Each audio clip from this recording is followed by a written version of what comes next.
Anh là người không thích làm mấy lợi sau này.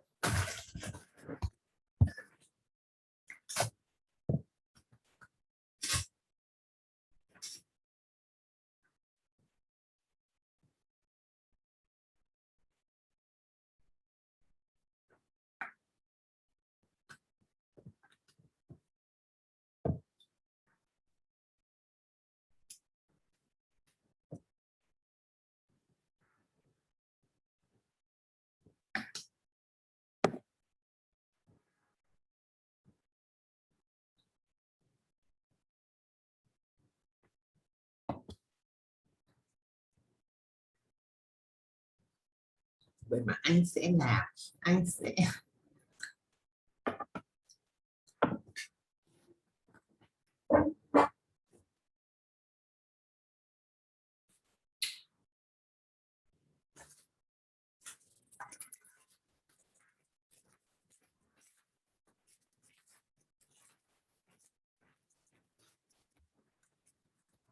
con chào.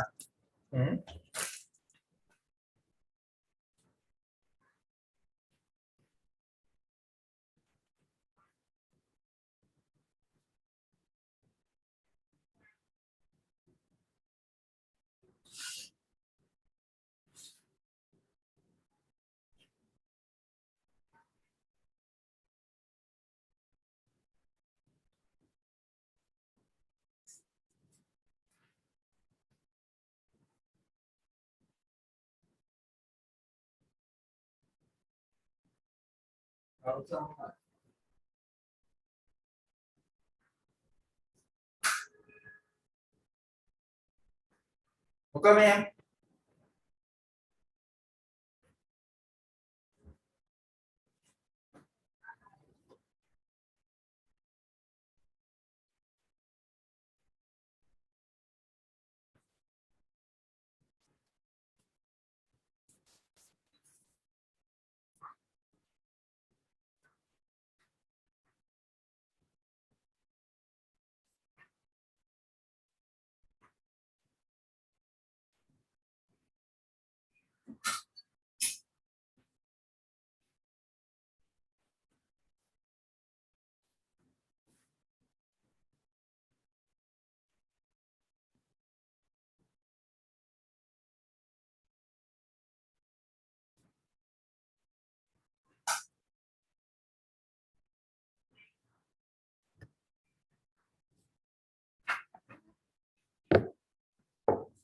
To the giver, to the giver, to the giver. Ôi nói thế nhưng mình vẫn phải uống cho da nó đẹp. Làm gì có sự đẹp đẽ nào mà không phải hy sinh và mất mát. Có những con người lười gào thét mãi không chịu tập thể dục, tối nay tập gấp đôi này đã điên đấy. Thôi em giảm cân rồi mà em có thể nó giảm cân đó. Nhìn cái bụng này giảm nhiều quá cơ, không khác gì trước cái cũ, không khác gì nhau. Khác mà có xì ra hết rồi mà.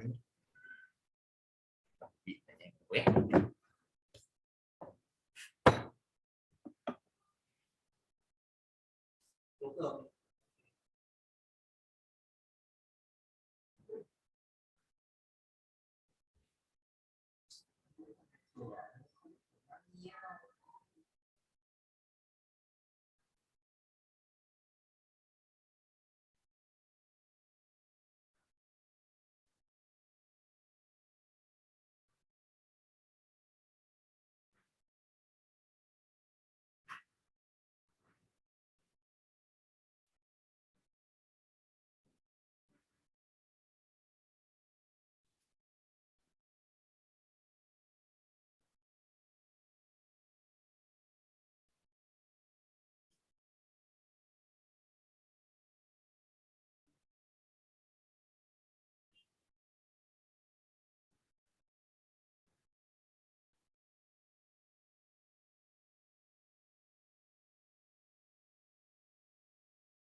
nay ăn gì? Ăn cơm cá kho với lại nấu canh gì? Hôm mai sẽ ăn xương. Đi tập thể dục đi, lấy cái thảm ở đây. Anh lên. Nghỉ cái gì sao lại bắt đầu? Đi vào nó không? Tôi là lười như thế hả? À?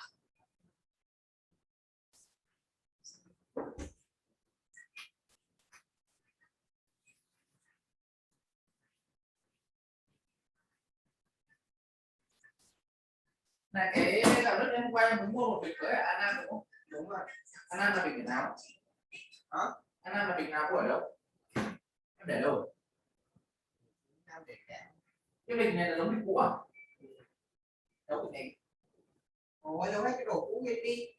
Cái bịch này bao nhiêu tiền?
Say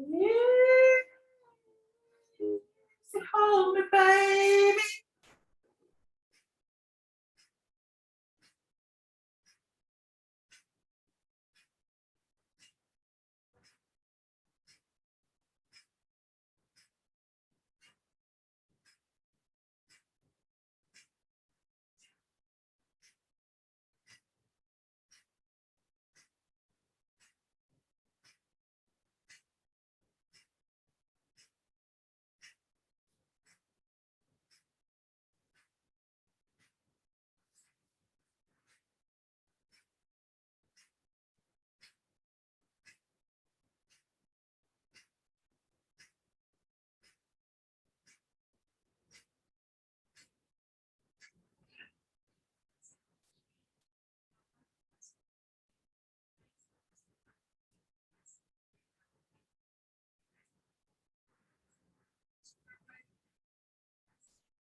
I'll still just try.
Tôi nó bảo show của con Hương Giang này.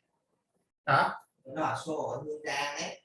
Con đi tự lên một đàn cái đứa mà nó princess.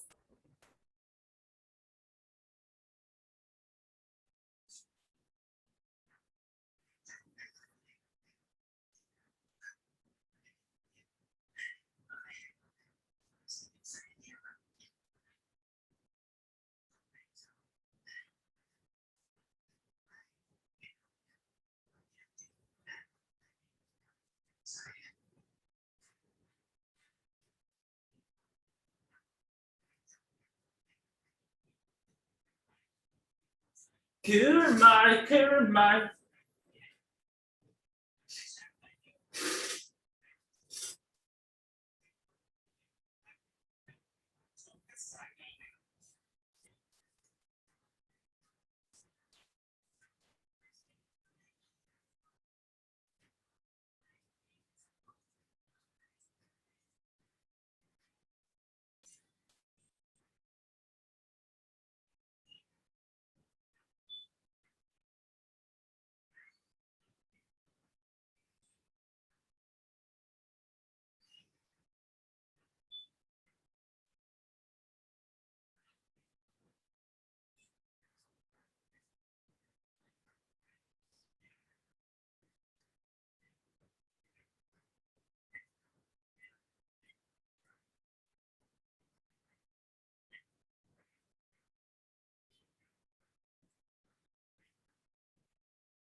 Whoa.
I'm right a track, baby. I'm the born this way.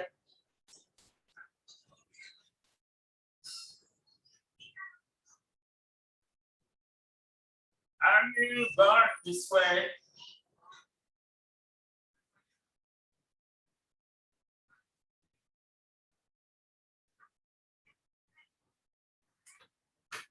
Uống hết cái này đi Thái. Uống từ lớn tối nè. Thôi tối uống cái đấy hẳn cơ. Sao nó có sữa rồi? Đi tao rồi đấy. Đấy suốt ngày xem TikTok.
thôi. Đấy. Đúng rồi.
Rồi giờ thì ăn lúc nào ấy? Anh nhắn tin lúc nào ấy? Được. Sao anh không đi nấu cơm đi mà anh ngồi anh bỏng với lại anh không đi gì? Nó làm việc mà. Anh làm việc gì?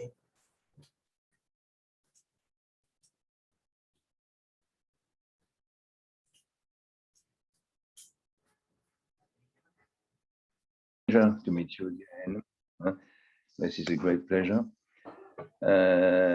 Yesterday, we went through company evaluation, session 5.1, concentrate our interest on evaluation of biotechnology, and we tried to discuss the main points. At no time to make a summary, to make conclusions. I will keep some time in the next session, which is session 5.2 tomorrow, to do that. And tomorrow we have also electrical signal presentation, but we have only five presentations, not six as yesterday. And we have a final conclusion where I will try to identify some good practice, some warnings also in evaluation processes. Today, this is completely different, completely different session. It is on methodology. We already had together 2 sessions on methodology. We'll have another one, which is scheduled in December. It's not really a course, it's more to bring you some ideas to help you to structure your the process of preparing, writing, presenting, also your thesis. That means I will use some of the slides I already went through very quickly last time, and I want to concentrate more on the topic itself because this is the next step for you. You will receive, or you have received 1 or 2 hours ago, first demand, the first assignment, I would say, for each of you. And this first assignment, I try to summarize, is first to find a topic. And when you find a topic, you need a title and very often a subtitle. Okay, so you have to start from somewhere. I mean, that's not, some of you will say probably, I will find a title at the end. I say, no, find a title right now, find a subtitle. Probably you will improve the title and the subtitle later, progressively, weeks after weeks, writing, working, reading, having discussion with colleagues, making interviews. That's normal life of a thesis. So this is the first point. Second point, you will have the invest first assignment to write first draft, I would say, of what will be in the future your introduction. So of course your final introduction, final version will be rewritten, modified, restructured at the end of the process. And this is what is written in some of the slides, one of the slides prepared by Professor Chan. But in research, it's much better to start that way. It's not a report, you know, it's not the kind of dissertation you went through when you were at school. So what you need is 2 pages, no more. It's short. Density, concentration, you know, is important. We don't need descriptive elements at all. And it is made, an introduction is made of 4 different paragraphs. You cannot write, or it's difficult to write, you can try, but it will be more complicated probably. For the fourth one is presentation of different chapters, different parts. You know, some of you like to have that kind of structure on the paper, even if you move the structure afterwards. But the most important one at that stage are the 3 first paragraphs.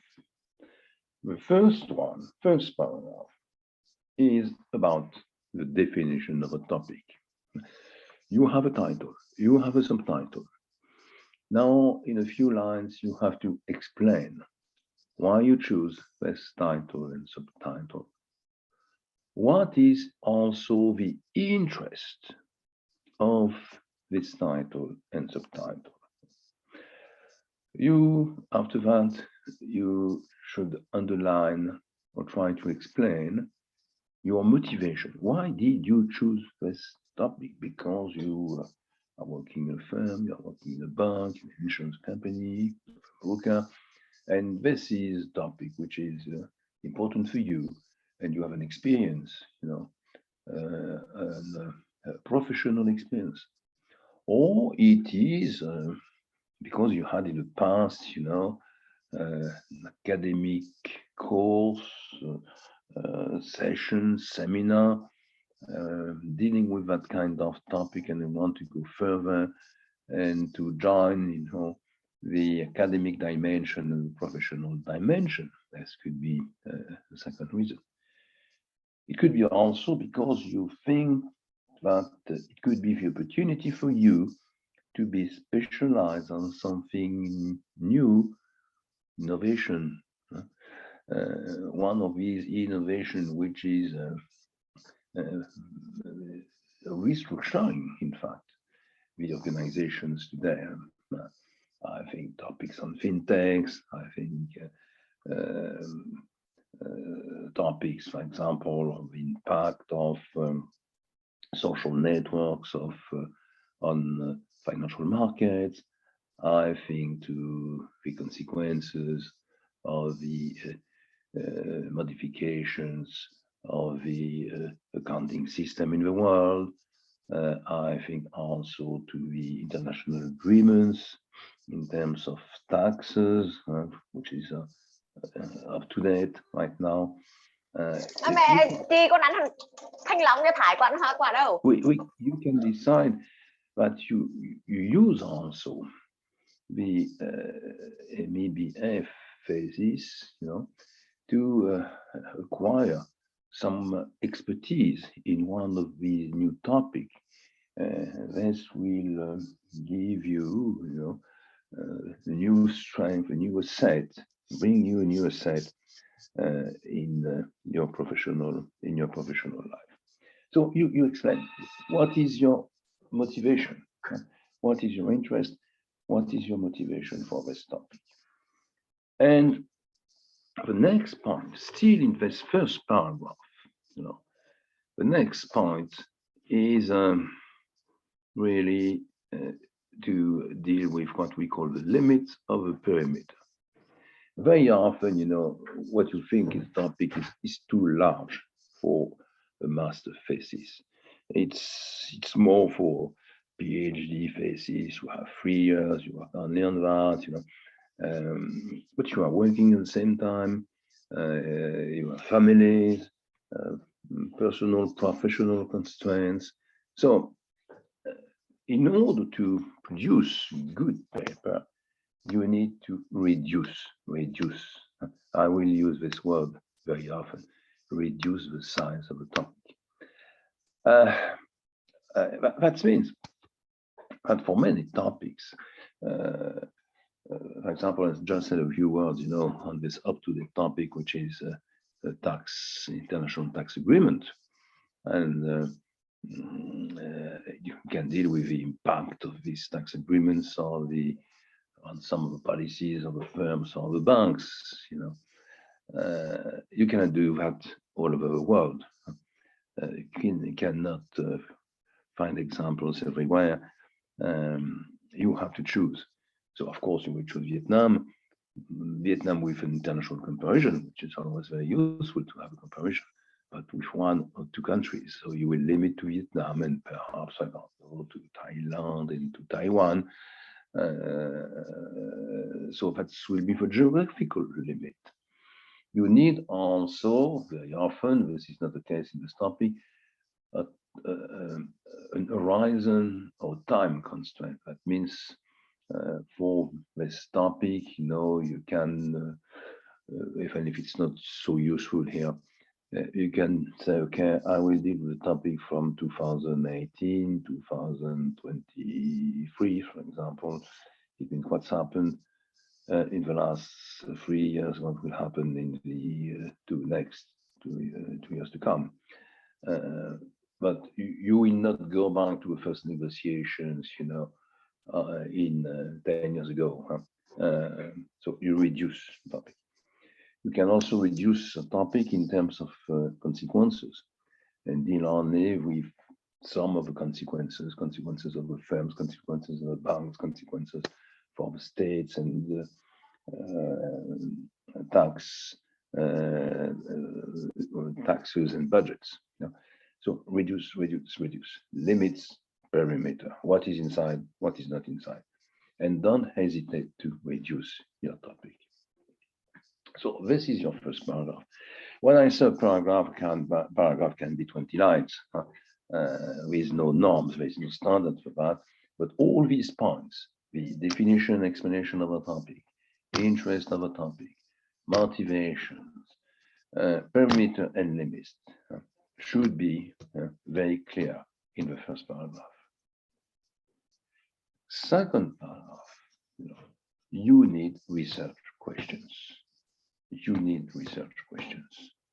Okay, I already said a few words and trying to explain that, but you know, that's a kind of elements we have to go back into or to explain again several times. What is a research question? It's a question you want, or you forecast at least, to bring element of answer at the end of your thesis. So if you raise a question, we are waiting for elements of answer. Okay. You would say, how many questions? Again, it's very simple. It's clear it's not 20.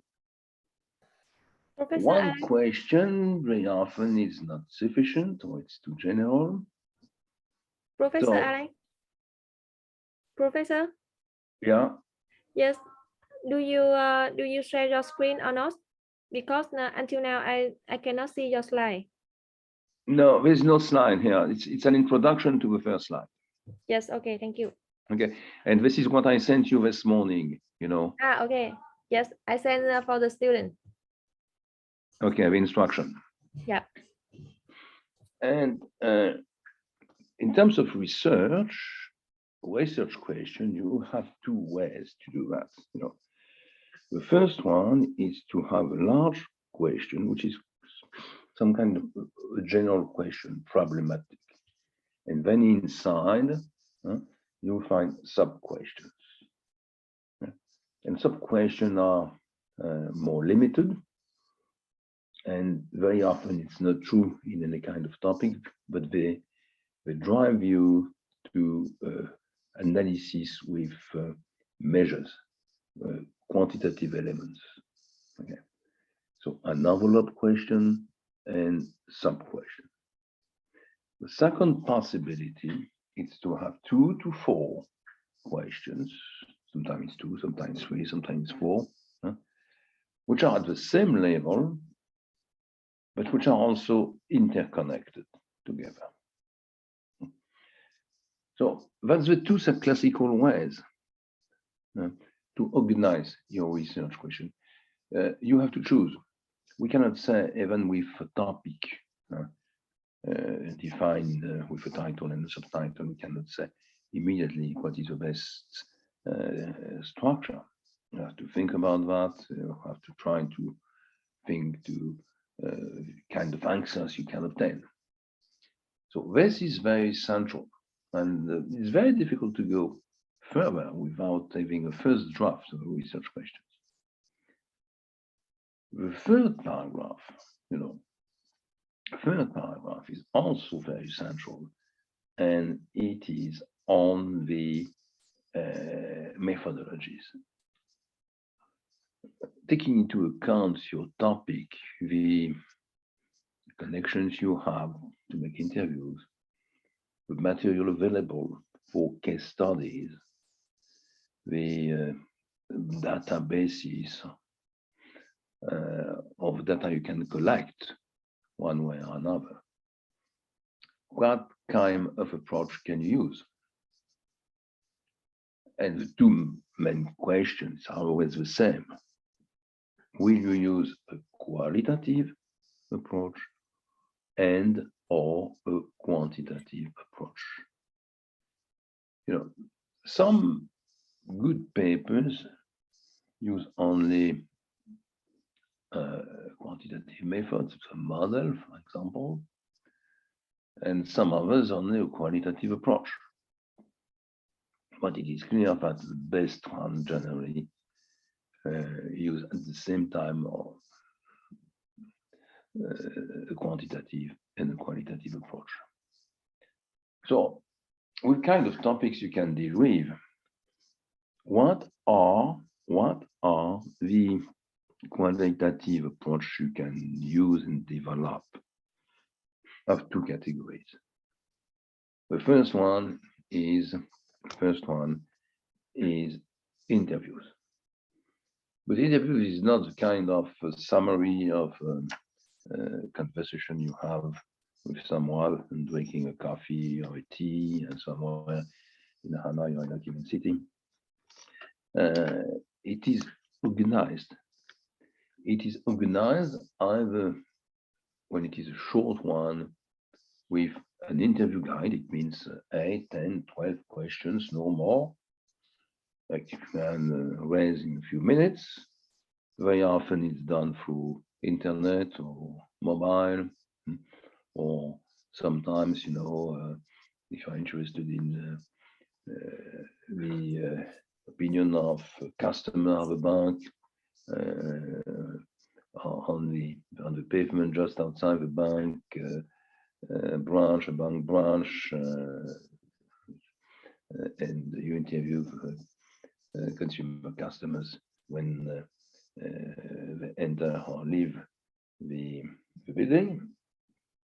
But it can be also, and there's no contradiction very often, you use both. It can be a questionnaire, more question, more detailed, open question, closed questions. You want to catch opinion, to have an exchange with the person you interview, but also you want to get some more data. So kind of questions are different. Very often in a good qualitative analysis, you have, 10, 20, sometimes more internet guide interviews and 3, 4 very deep interviews using a questionnaire. So you have to try to to say what you want to do, what you think is feasible also. Feasibility is an important word here.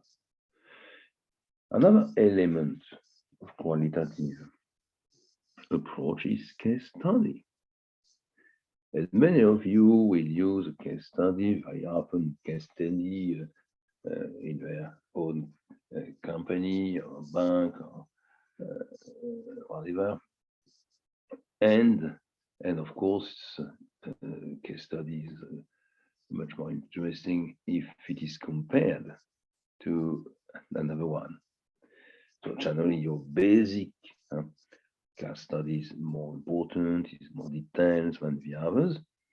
And the others can come from your own data collection, primary data, or it can come from secondary data. It means you have found an example, a case published in a paper, in a review, and you can use it.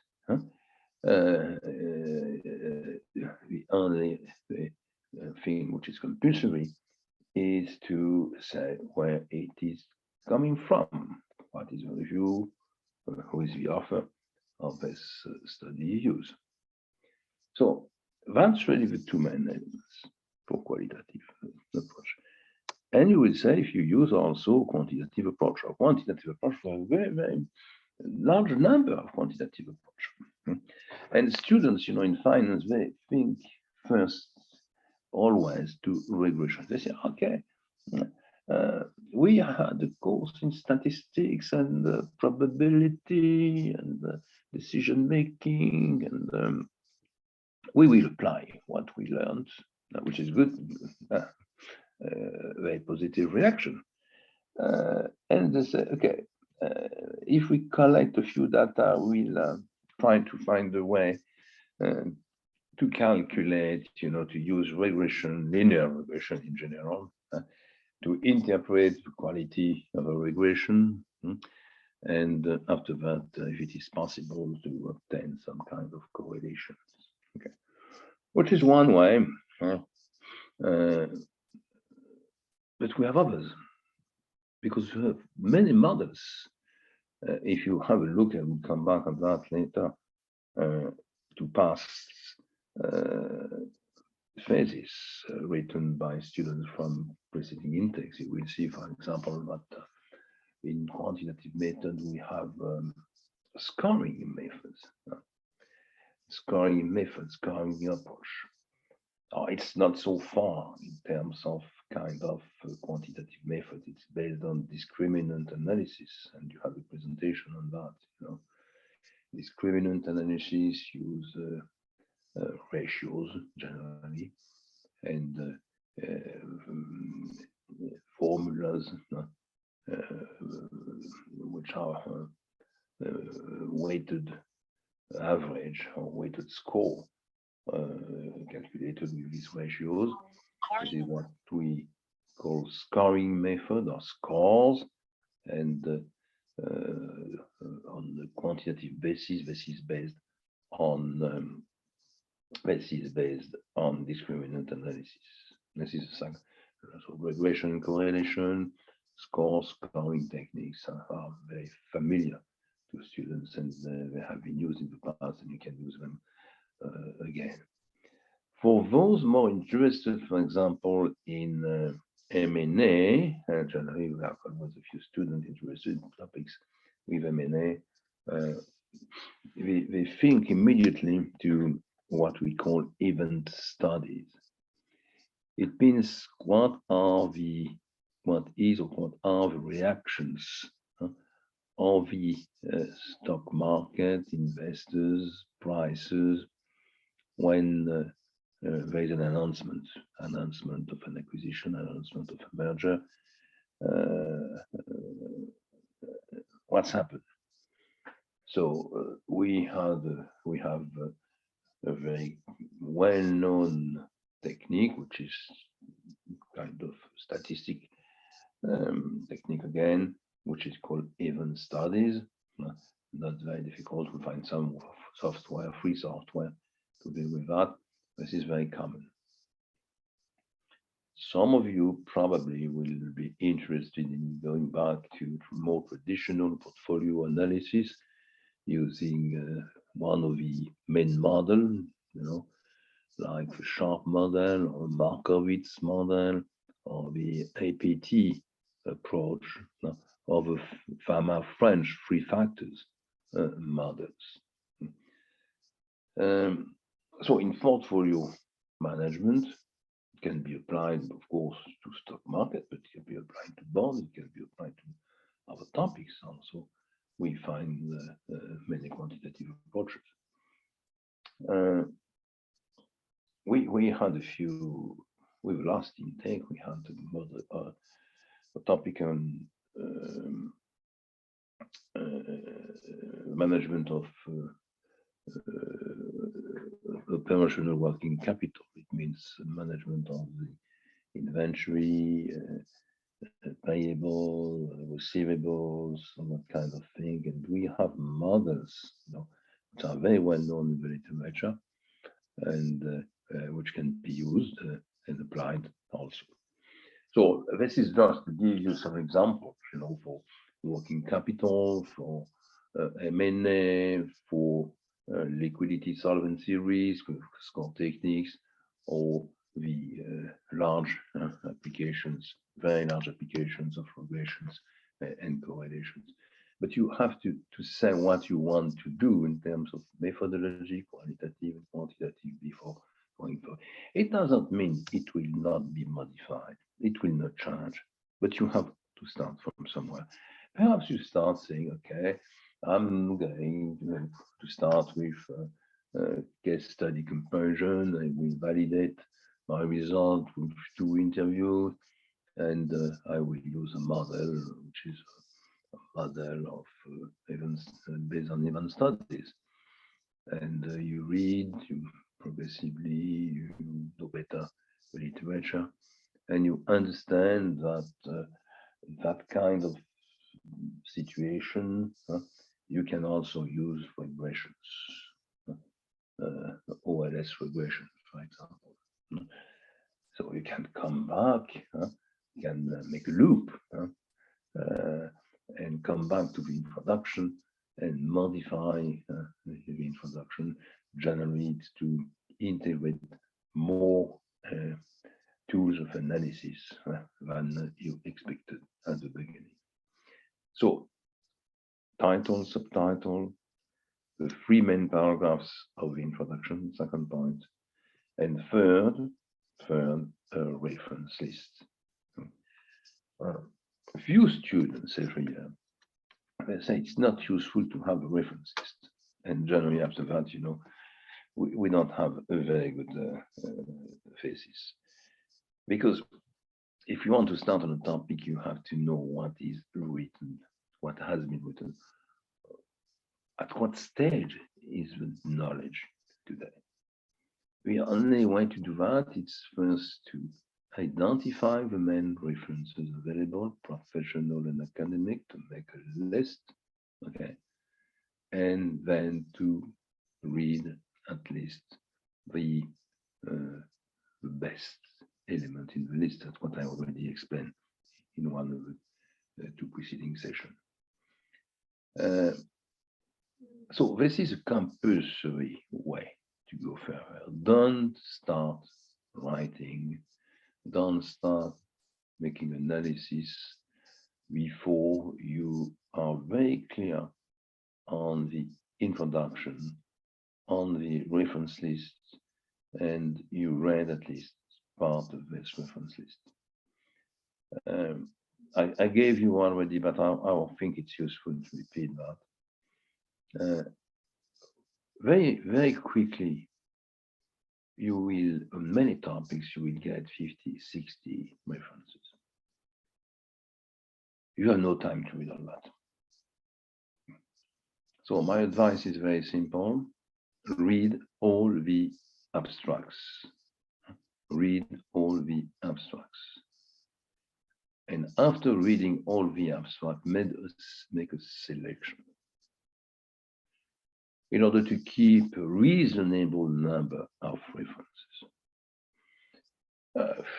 there is no standard again. But generally we say about 15 is quite okay. If you make a good choice among the 60, you keep 15, okay? And with 15, you probably find the best, or at least those references which are the most useful for you, most useful according to what you want to do with your topic. Then third step, reference list 60, read the abstract, second point, make a selection, third point, and now you read the selected articles or books or reports. You have to spend time on that. It's really compulsory as a step. And the next and last step coming from reference, but it is for second step. Remember what I did in my preceding presentation, is to identify the main idea. And generally, the main idea, you get 4, 5, 6, 7, 8, but not 15 and not 1. And the literature review will give a presentation of these ideas. And we have time to come back on that.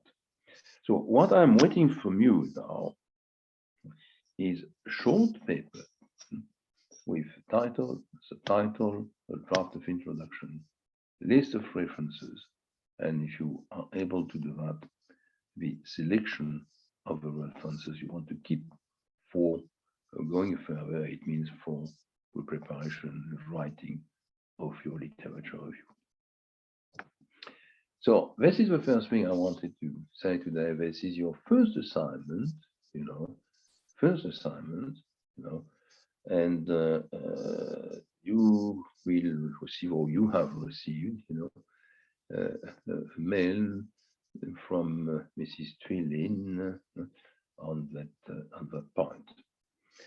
I want to have these draft before the last session because I want to use them to bring you some kind of feedback on that. And you will have also individual feedback. You will have collective, global feedback, but also individual feedbacks. This was also, it is your assignment, but it is also, I would say, a kind of introduction to the slides you see in front of you. I went through very quickly through that slide last time, and it's advices or suggestions on the choices you will do for this first paper and for the next steps. First point here.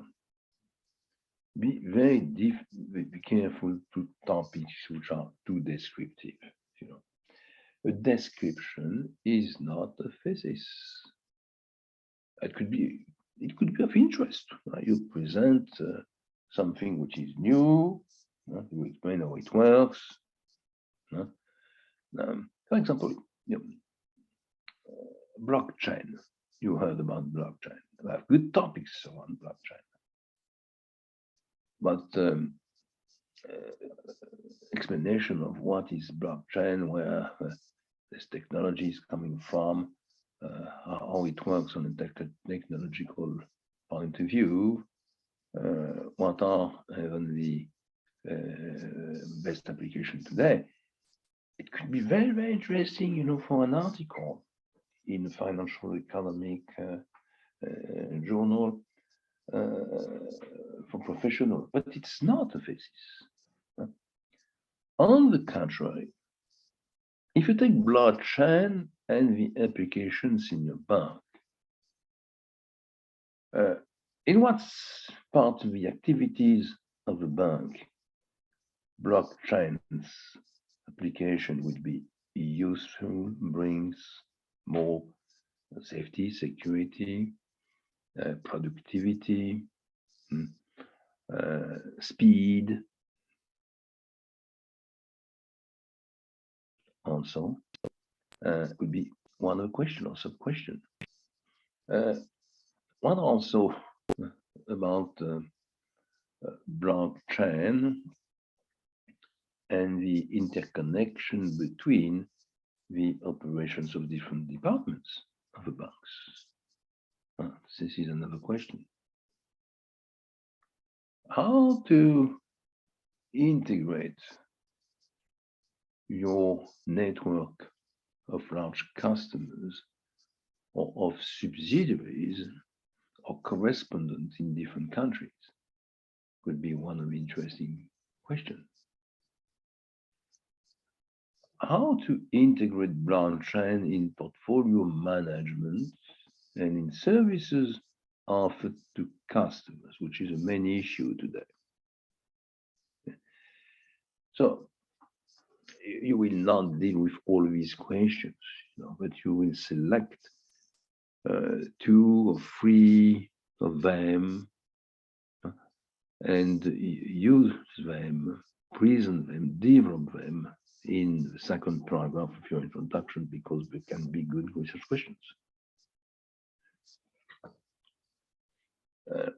In some of the presentations, we find also descriptive parts, which are good summaries, what we find in textbook. If you do something on M&A, you don't need to explain what is an acquisition, what is a merger, why we have M&A, how they are generally financed, what are means of payments, and so on. This is supposed to be known. We'll talk about that in the M&A course. This has to be presented, in a course. This is available in the textbooks. This is not part of a research paper, not part of a thesis. So, of course, you are supposed to know what is already written in the best textbook. And there's a very good chapter on M&A in Burke and DeMarzo. But this has not to be summarized in 10 pages in a thesis. The only thing you can do in a thesis is to put somewhere reference to Burke and DeMarzo pages within chapter. So be very careful to descriptive topics. We need questions. We need really questions.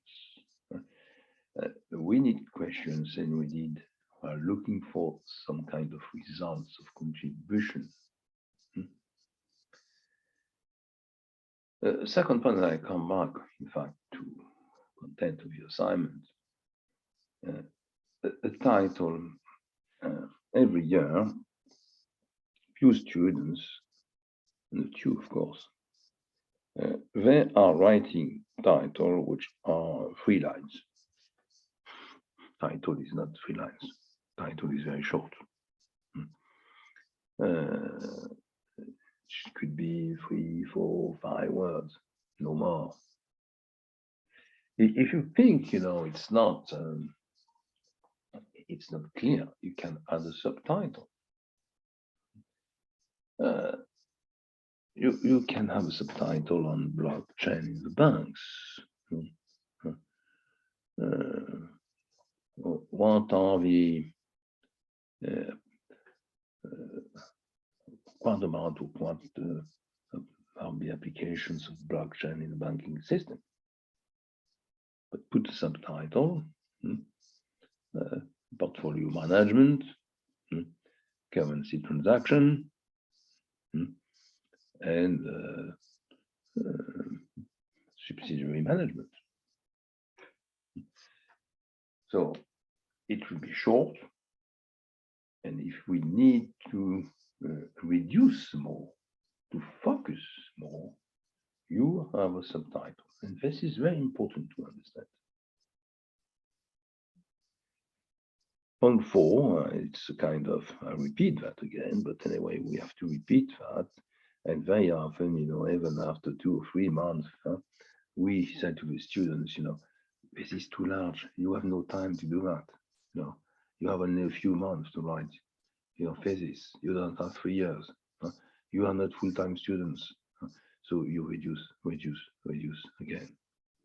So a limited reduced perimeter is really compulsory. And one of the goal of research director is clearly to obtain from the student a sufficient reduction of the size of the topic in order to obtain, something which is a good quality paper at the end. And what you find here again is what I explained a few minutes ago, and already said that before. Reduction means limits, quantitative limits. We can find different limits, but anyway, always deal with basic limits. Period of time. Is it a picture in 2021? Is it an evolution and forecast from 2018-2023? Is it only Vietnamese? I think it's not good, but it cannot be worldwide. It could be Vietnamese plus some other country, some other examples outside Vietnam. And for some of them, for example, blockchain, we think to a bank, but the topic, is also a very good topic for insurance companies. It's also something you can study in some industries. So anyway, you have to reduce. You can then deal at the same time with banking system, the insurance sector, the different non-financial activities. You have to make choices. So, for example, it could be 2018-2021 in Vietnam with a comparison to Thailand and Taiwan, in the retail banks.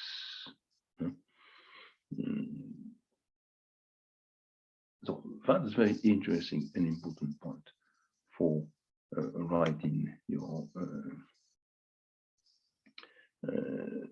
introduction, which is the first point.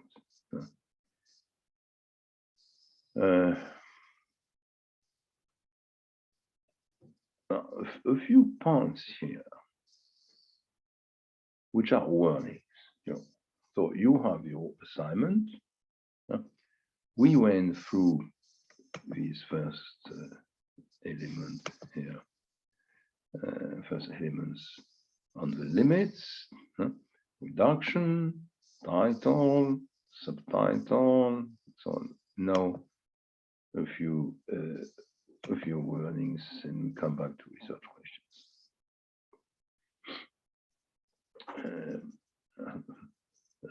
I had several students, this year, they wanted to use case study, and generally case study, of course, one of the case study of their bank or company. I said, no, this is not a topic. Clearly, it's not a topic. It could be, used. The case of your bank, the case of your company can be used as a case study. But the question raised are not questions on your company. They are more general. If I come back to my blockchain example, we deal with blockchains in retail banks in Vietnam with a comparison to Thailand and Taiwan, and we'll say, okay, of course you can use your own bank if you are in the Vietnam Bank or Vietcombank, another one, Military Bank, whatever. Okay, but it's not. Topic is not blockchain in my bank. My bank is a case study. Perhaps the most important case study used in my in my thesis, but it cannot be completely centered on your bank or your own company. So be very careful. This happens very often, and it means that in that kind of situation, the thesis very often is not a thesis; it's more kind of very good report after an internship, and this is completely different. It means you don't reach the goal in that kind of situation. You have the same for the models. We have very often, publications of models, because of course in finance and you find many quantitative models, analysis, and students coming background, good background in math, for example, they are willing to apply the techniques, the tools, models they have known, who have learned, in financial application. So that's happened very often in portfolio management. You find special experts, student experts in pharma, French, 3 factors models with all the sub-models which have been created, designed, presented, and tested after pharma and French. And they want to apply pharma and French. So their thesis become pharma French models applications in finance. It's not how it could be presented. You can use a pharma French model, but to deal as a quantitative approach, 2 research questions, which are research questions in a financial topic. So it's a financial topic, a research question. In the research question, you think that with the research question, you think that among the methodologies available in the quantitative part, pharma French model application could be useful. So this happens very often with portfolio management, and particularly with pharma French model or the APT model. That's happened also very often, with something which is well known by good quantitative students, which is the ARCH model. So you have family of ARCH models, and they like, to use different ARCH models on a problem and to show what are the differences in the results because of the structure and hypotheses behind the models. This is not a thesis in finance. You can use ARCH models, but as a tool. A good thesis, a good topic is not a topic on how to apply and to compare different models, quantitative models, which have been published in many different journals with many different applications. A third weakness, a third warnings is about the country. Vietnam, is a large country, not a number of inhabitants. A good example of growth, development, but it's not the only country in the world. And when you deal in your country with a topic, you need comparables, you need benchmarks. You need to find countries which are, let's say, similar, at least at some points. Very often, it's much better if they are a little more advanced, because you find the elements of the success and the failures you can use in your own analysis and recommendation. But anyway, you have to open the windows. you have to look outside. You have to make comparisons. You have to be careful to the difficulties we have found, and to also, on the positive side, to a good practice you can obtain from these foreign experiences. This is what you have really clearly to do. Okay, so be very careful. Don't do or don't design a topic which is only an application of a quantitative model on a bank in Vietnam without any kind of comparison with outside. Be very careful also to the very well-known topic or topic which are studied by many research institutes, international institutions, because a large number of articles have already been published, high quality results. And it's difficult to bring something new. I mean, we ask for a contribution. The contribution can be very limited. It's a master thesis, it's not a PhD thesis. But we need something which few pages with approach, results, something which has not been done before. Okay. But on very well-known topics, and particularly on topic in microfinance, it's very difficult to find new niches. Each year I have 2 or 3 students, in VMABF and other programs in France or in Europe, and they want to deal with microfinance. Last year in Paris, I had students who wanted, to write a thesis on the French state debt. It's quite interesting, 3,000 billion euros. But what to do?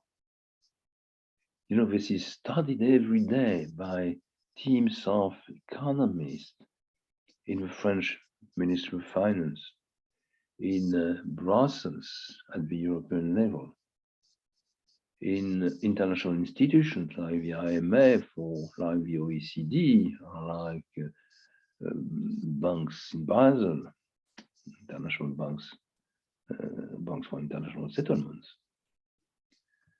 So they have models, they have large databases, they have the experts. There is no room, clearly, there is no room for a good master thesis. There is room for a course. There is no room for a master thesis.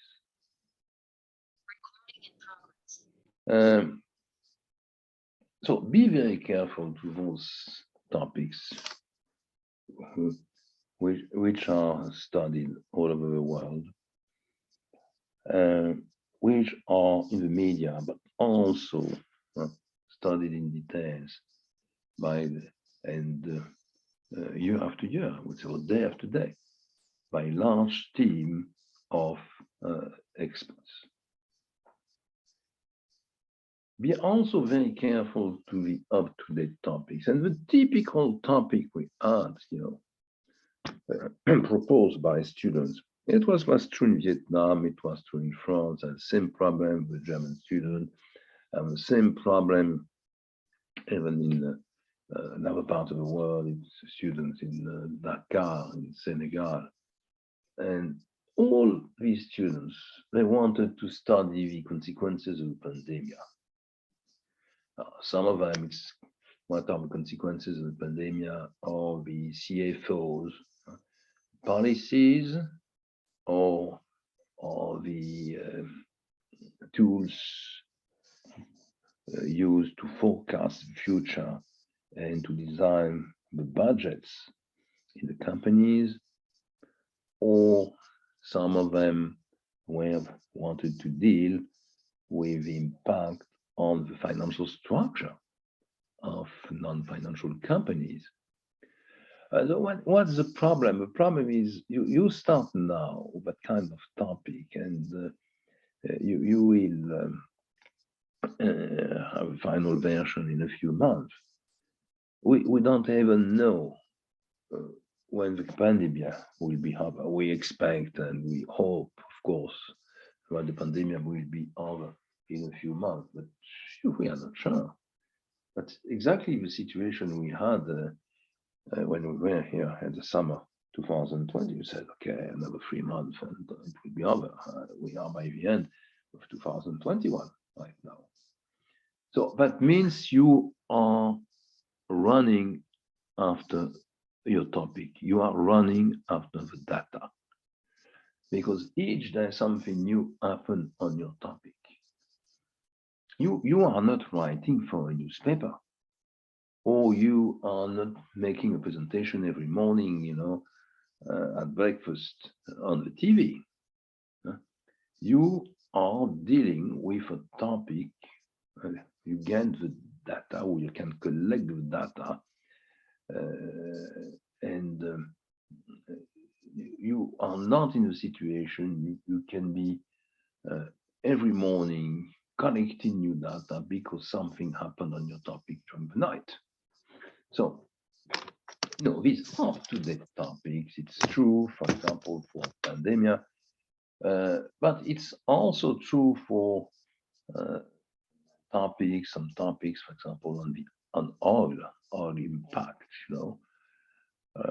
I can take a topic, what is the impact of a return of some categories of farm economic sectors from 2015, 2018, but never try in that kind of master thesis to say what is the impact up to now of the oil price on some elements of financial policy or strategy of the banks or the non-financial company.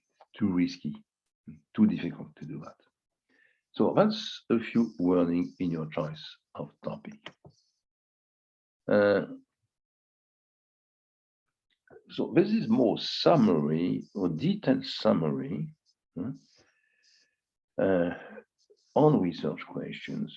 And if you read that, you will see that I came back on some of these, or introduced some of these points in my presentation of your assignment.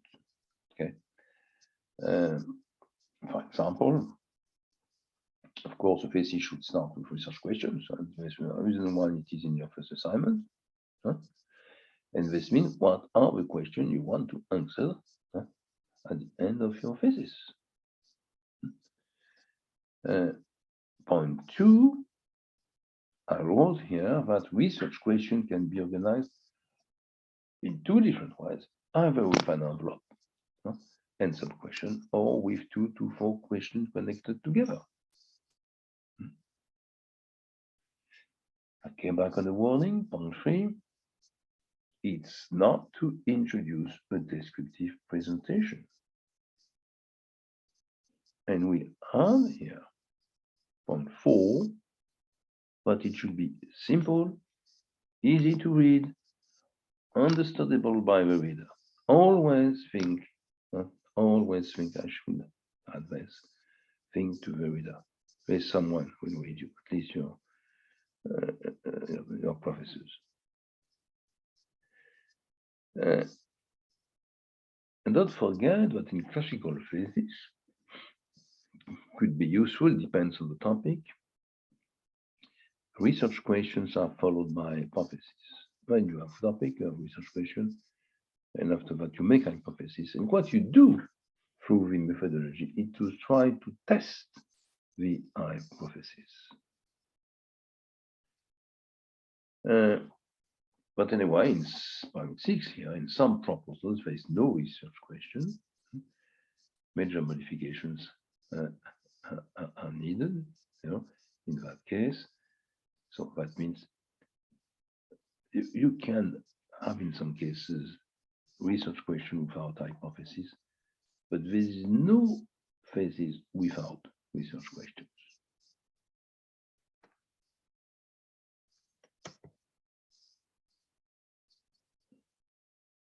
Again, it's a part of summary, summarize partly what I said. You can use several methodologies, point one, or you can use one, it depends on the topic. But generally, those with at least two different methodologies show higher quality. And those with quantitative plus qualitative are the best ones. So that's point one and point two. Few words, point three on interviews. That's what I explained a few minutes ago. But point four, perhaps you didn't catch this idea. Interviews can be used to collect information. I mean, you are staying outside the bank, you have an interview guide, you have 10 questions, and you're trying to catch customers getting of the bank, of the branch, and you raise your question. You collect information. Interview can be used also to validate results, and this is very recommended, particularly when you have quantitative.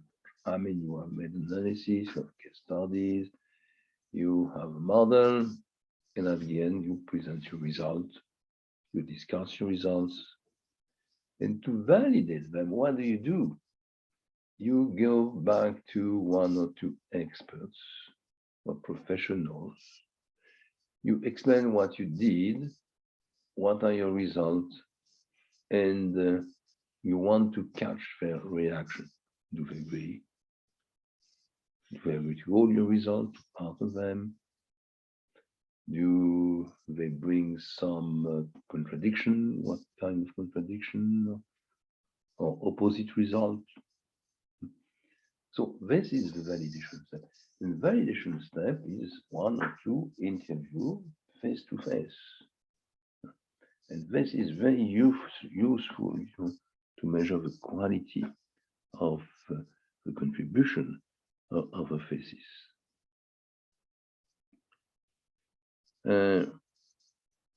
Another point here, point 5, which is raised very often, at least by some students, it depends again very much on the topic.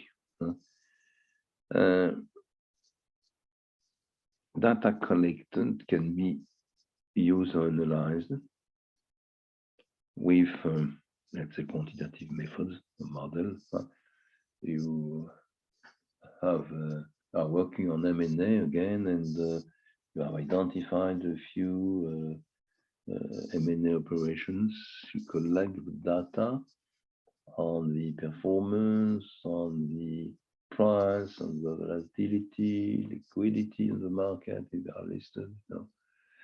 You apply your even study model, and you find the results. That is a classical presentation.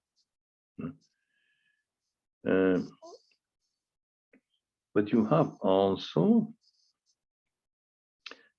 a few interviews. It means for same companies, for example, you have the opportunity to meet 2 or 3 CFOs, and they explain you what are large bid, or how did they react to the hostile operation launched against their company.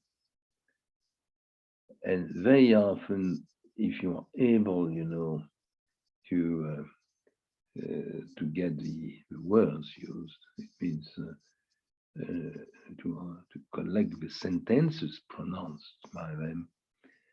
The most interesting point is to work on the words, on what we call the verbatim. How do they explain? How do they present their reaction? How do they present the decision-making process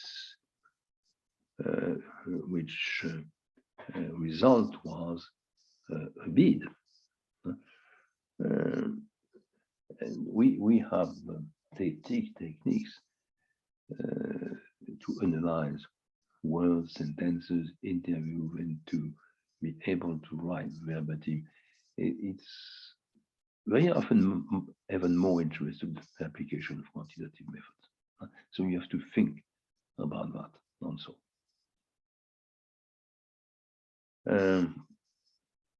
All these elements, and they will have to be collected and presented somehow and somewhere. Each time you have got an interview, each interview should be summarized in an appendix. Generally, it's appendix 3. And of course, the material can be presented according to the structure of your analytical part in your thesis. Same way, questionnaires and interview guides should be presented in the same appendix and explain why did you raise 25 questions in your questionnaire with 10 open questions and via one of those questions. That kind of thing. So it's really a few points on methodology you have to think about very clearly. So you will have to remind on quantitative methods a few words on the quantitative techniques, point 2, point 1 and 2. You'll find also something here which is on scenario and simulation, which is very useful when you have a topic on project management and project finance. And now we go into example of topics, one of the topics which is of interest in many countries, and it is, of course, it's obvious it is in Vietnam. It's how to finance financial engineering, financial management of infrastructure projects. Okay. And of course, infrastructure projects are very complex. And you have different scenarios of the metro line, of the train station, of the airports, of the structure of size, of new hospitals, and so on. So you need scenarios, and after that simulation of the different potential development of a project, and after that simulation of the financials, engineering financial structure behind. So scenario simulation techniques, and we have tools to do that, It's something which is not very used by your preceding colleagues in the MEBF program. But at the time we study more and more these public-private financing techniques, on large projects in countries, and probably Vietnam is one of them, with infrastructure development. Infrastructure is very large. It's not only trains, it's motorways, highways, airports, hospitals, for example. It's very different operations. It's very useful. So think also to these scenario simulation techniques.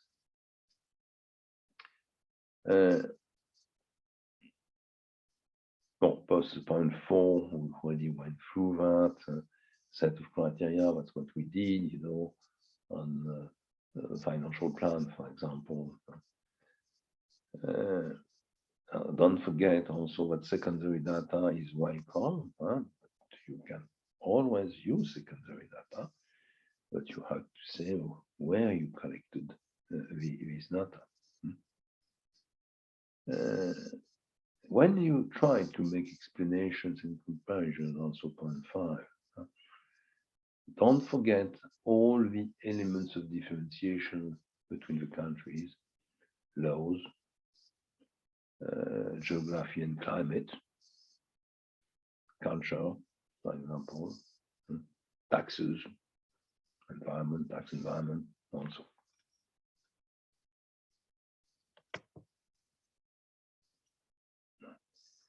You will find some element I said a few words on again. Reference list is compulsory, one of priority.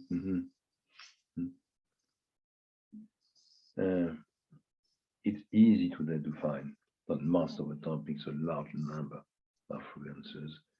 You have platforms, you have websites. Don't hesitate, to go to the website of large international institutions, like the IMF, like the EU, like central banks, like the OECD and some others, regional banks. And don't forget also that we have websites where management, financial, banking journals are listed, and with many of the articles published in these journals available. You have the references at CFVG. For this reference list, which is one of the points of the assignment, you have to present them, to organize, as we say them, according to the international norms, international standards, or Harvard standards. So it is a very specific way to make a presentation of a book, of an article, of a report. It's not exactly the same. The last name is the most important element to rank a reference. In each category, if you make a distinction between academic references, professional references, books, websites, in each category, the ranking by last names or the author is the classical rule. If you don't know what are the international norms or the Harvard norms, just go to a good academic review, or just go on internet and just type international norms or Harvard norm for references, and you find the details.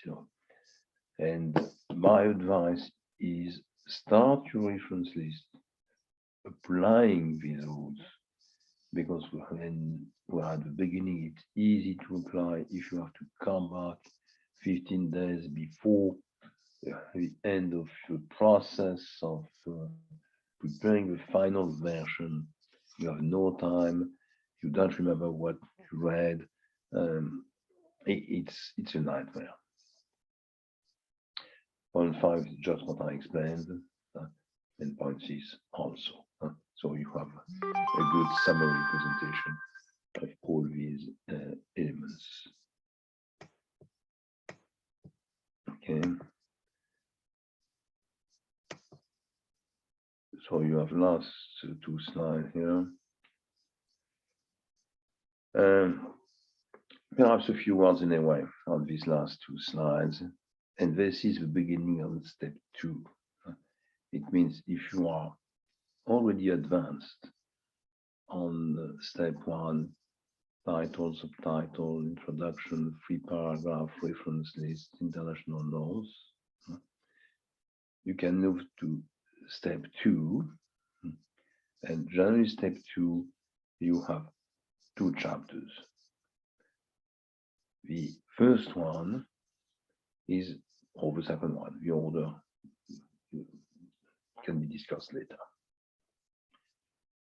What you can do with your reference lists after reading the abstracts, making a selection of the best references, reading them, identifying also the most important ideas, is to follow what is written here. That's my advice. A literature review is not a list of articles or summaries of articles. It's not the article by Smith, Journal of Finance, 2015. It's a good article. I make a summary. This is not that at all a literature review. It doesn't mean you will not use this article and present some other elements of the article inside the literature review, but the structure of the literature review will be made around the main ideas developed by the authors. Since you have been reading the selected references, 15, you find 6 ideas. You present idea 1, idea 2, idea 3, 4, 5, 6, and for each of them, you say, who are the main authors? What were the research questions? What were their methodologies, databases, case studies, results? So you present the contribution of the main authors for each idea. So this is very important to understand. When you have done this, you have written a few pages of literature review with 6 ideas, introducing for each of them the main authors, their research questions, their methodologies, their results. You have improved your situation. First, you have a good knowledge of literature. And with a good knowledge of literature, research questions, methodology, it will be possible to start with the first step. It means the analytical chapter, not before. Don't start writing. Probably you will identify new research questions and methodologies. You will also, and you are always allowed, to use the research question found by other authors. There is no intellectual property ownership on research question and on methodology. So you can modify, you can enrich, you can improve your own introduction, adding research question and methodologies. And there is a kind of loop. You have to start from somewhere, but you are, of course, allowed. There is place for loops, improvement of your research questions and methodologies. More, you generally find at this level, when it is well done, new material, case studies, databases, which will be very useful for you in the analytical part. You can use them. Remember what I said. As long as you say where they are coming from, who is the author, and what is the journal, what is the publisher, and so on. And you find also results. And at the end of your study, when you will present your results after the analytical part, which is step 3 and step 4, your results presentation, you have to discuss and you have to validate. And validate means mainly to compare your results with the results of the other authors. It can be also, as we said, to present your result to an expert or professional. So this is very central, and you cannot go further. You cannot go inside the topic at a good level without doing that. Last slide. Just a few words in order you understand what is the structure up to the last step. So step 3 is the analytical part. You have the literature review, which is the main part of step 2. Very often you have a descriptive chapter, which is a context environment. It should not be too long, but it is a possibility to explain in more detail what is the topic, why it is so important, as you said in the introduction, and what are the questions raised for future and the implications of this topic. But this is in step 2 with a literature review. Step 3, the analytical part.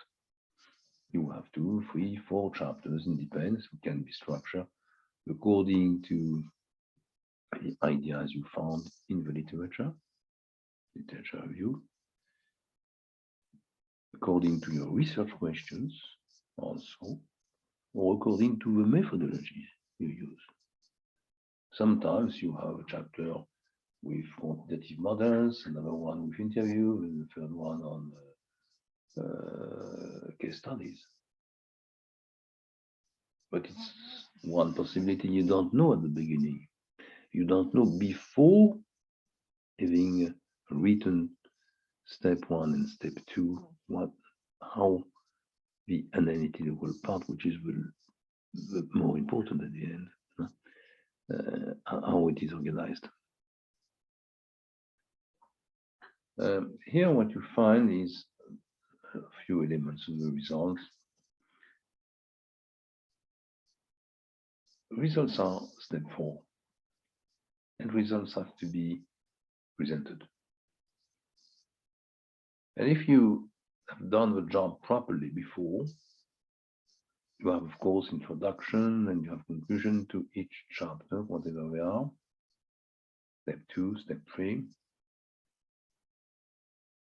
And the results, global results presentations, it's for the largest part, the reorganization, explanation of the main points of your partial conclusion of each chapter. It means if you say at the end of each chapter, I want to summarize and present the 3 main ideas, you take the 3 main ideas of a different chapter, let's say 5 or 6, for example, you get 15 ideas. You reorganize, restructure this presentation, you explain in more details, and you underline also some important elements like the financial resources needed, the human resources needed, or the prerequisite between the different results. After that, results should be discussed. And there is room for discussion, discussion, it's like discussing on a topic with a friend or a colleague, there is no method for that. There is no method, there is no model. Just discuss. Could be very short. You underline the main points, what you found and what you thought before, you compare. What you find and what is generally found in the literature. It's more, a state of the different opinions and results than anything else. On 3, this is more serious, in fact, it is validation, And I repeat, you have 2 validations to go through if you want to have a good validation. The first one will be the comparison of your results contribution with the one or the authors you used to develop the ideas of in the chapter on literature review. But you have also to validate your result by 1 or 2 interviews with experts and professionals.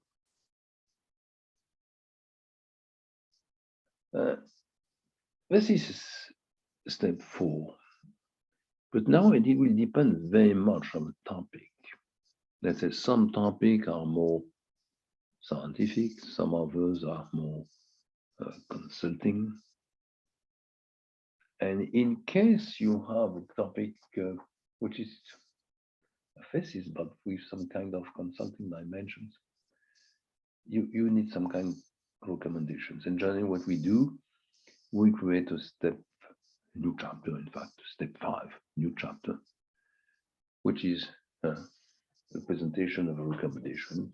It could be a recommendation to a CFO, it could be a recommendation to management of the bank, it could be a recommendation to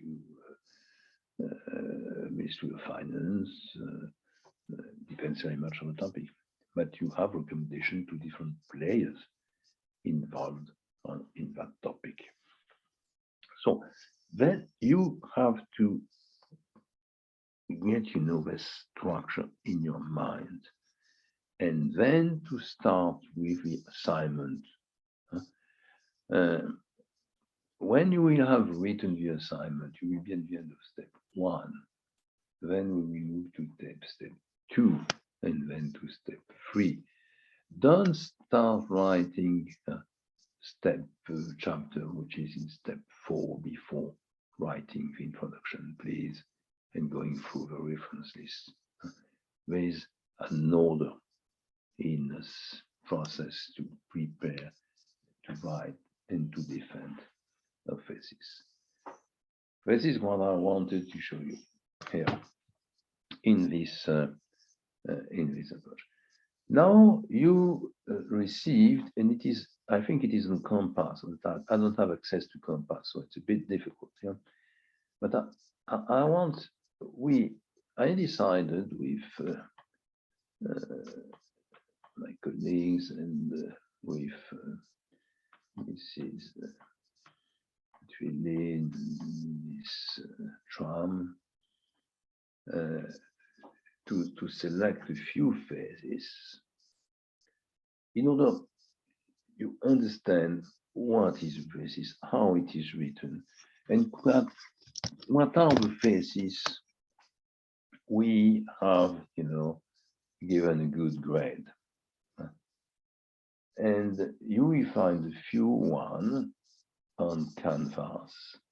They were introduced today by Mrs. Twilin, Mrs. Tram. So it is the final version of a few phases there.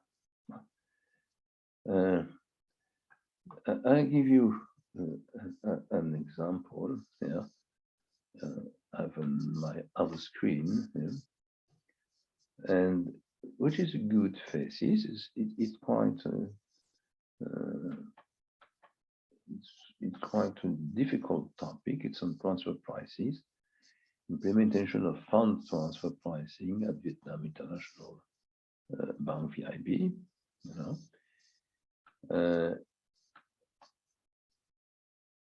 It's the answer, in fact, at the beginning of the question, where it's very often by the student the number of pages. Here it is 70 pages thesis, but 70 pages include everything. It means not only the core, but also a few pages before the core, and the pages also after the core, which means after the core, the reference list, which means also the different appendices.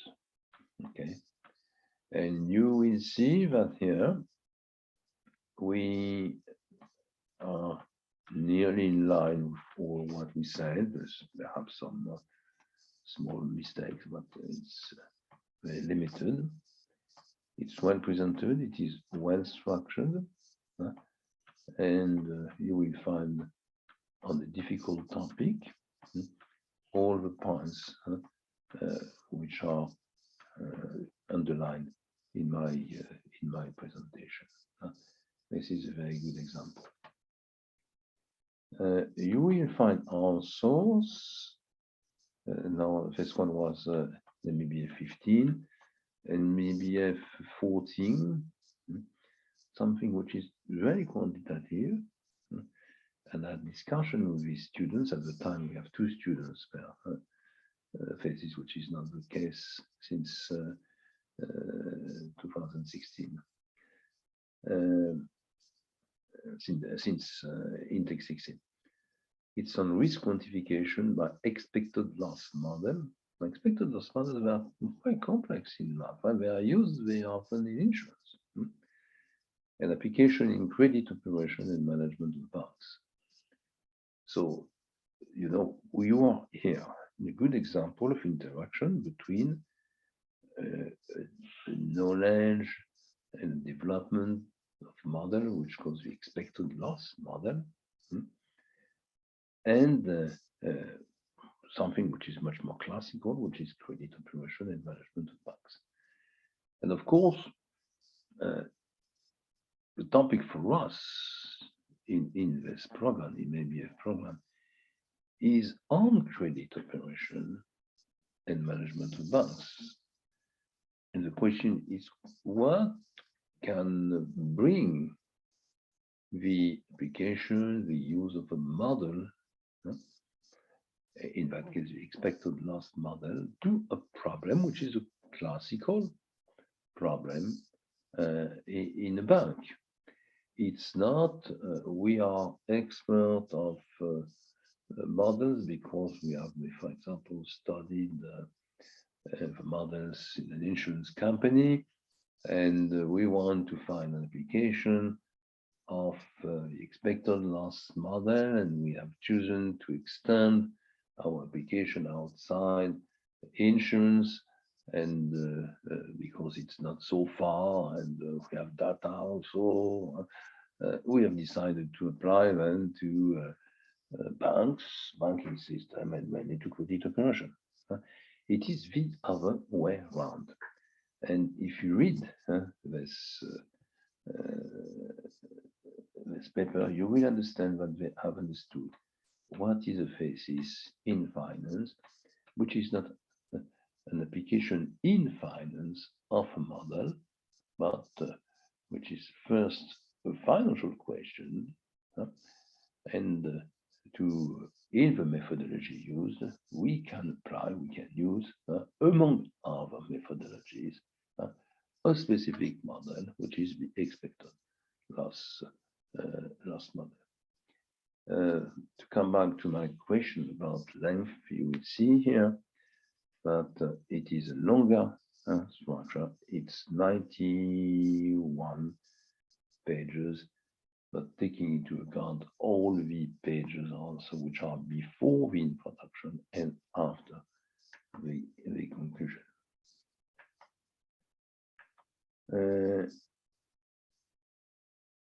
We have among those I sent you here, we had an international thesis, which is on fund transfer pricing, the implementation of fund transfer pricing. So you can see here introduction of this dimension, and we have a very classical topic, the management, evaluation and management of the liquidity interest rate in bank, and there is another one about 70 pages.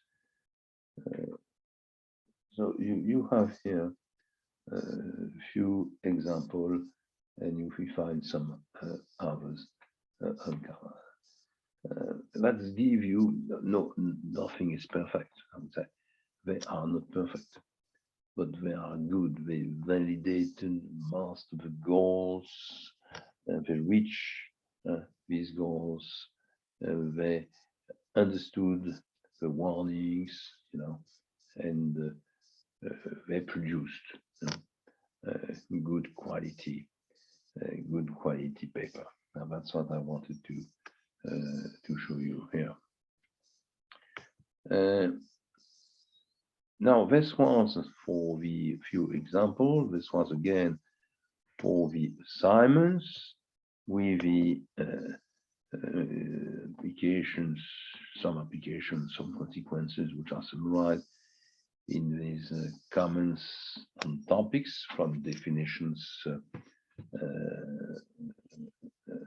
topic, to limits, excuse me, which are what we call here presentation 86. Okay. So next, I want to come back on a few examples of topics, could be very useful for you. So it's never, it's not a limited list. It's not compulsory to choose one of these topics, but I want you to understand that we have a large number of potential topics. I just already said a few words on the topic which are dangerous, are either they are too common, or they are up to date, or they are too difficult, or there is nearly no more contribution to bring because they have been studied regularly day after day by international institutions, for example. So this is what I wanted to do. So now let's have a short break, something to like 5, 7, 8 minutes. And after that, we'll move again on topics with another presentation, which is presentation 68. And I will give you also some more ideas of topics I collected for you. So we have a short break. Thank you very much.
Elle était là?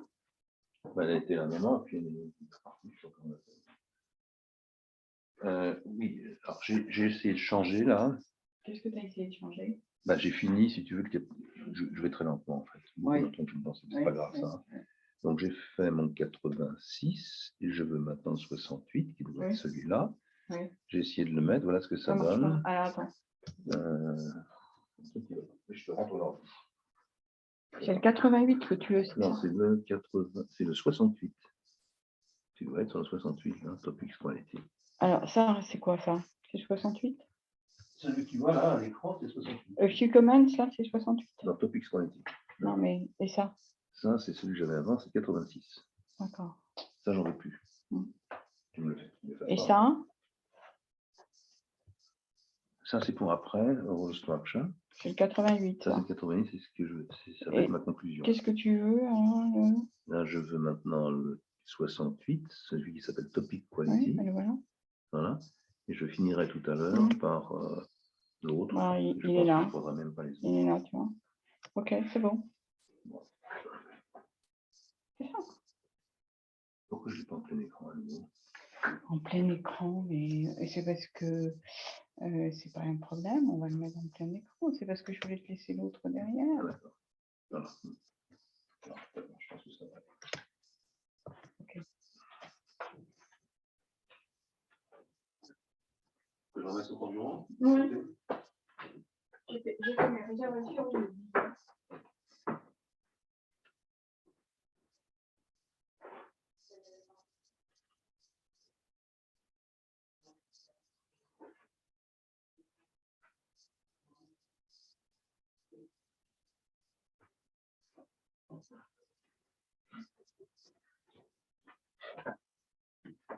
Bon, on regardera ça tout à l'heure. Ça, normalement, c'est à jour. Alors, départ le 3, parce que tu as un cours le 2. Je vais partir Attends. la Oui. rondeur. Ça va, ça va. Et on revient le lundi 13. 13. Hmm. Ah oui, donc je fais ça là-bas. Hmm. Ouais. Voilà. Ah là, Ah, c'est quoi ça? j'ai des soutenances. Ah. Ça fait un peu d'après-midi. Non, c'était libre chez moi, mais je vais regarder. Je peux le changer. Il faut que tu changes. D'accord, je peux changer. Je rentre le dimanche alors. Oui, mardi. Ah non, mais le lundi, j'ai un sac de lecture. Bon, il faut rentrer le matin. C'est 14h, c'est en ligne.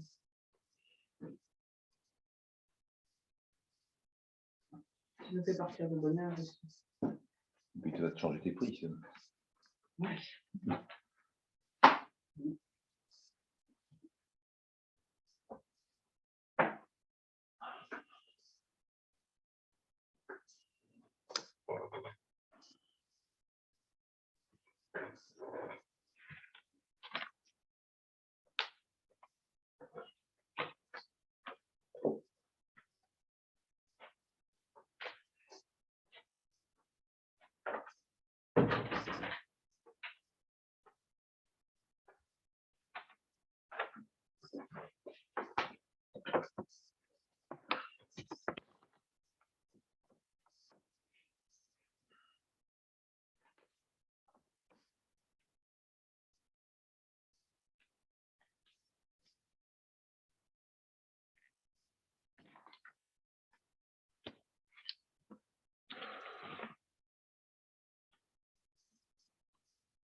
Okay.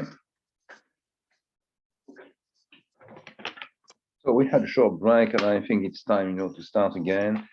And what I want to do right now, after this first part on the assignment and first element, on the topic, on main rules, on the steps to go through.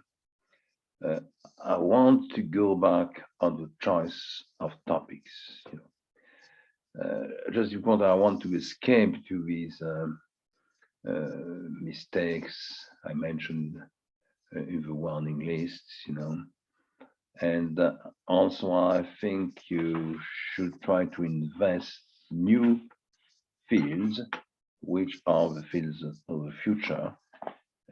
It means topics which will allow you to learn something more than your present experience. We already had a quick look on this slide, but I will add some other topics. Here, I'm very interested by the two first slides.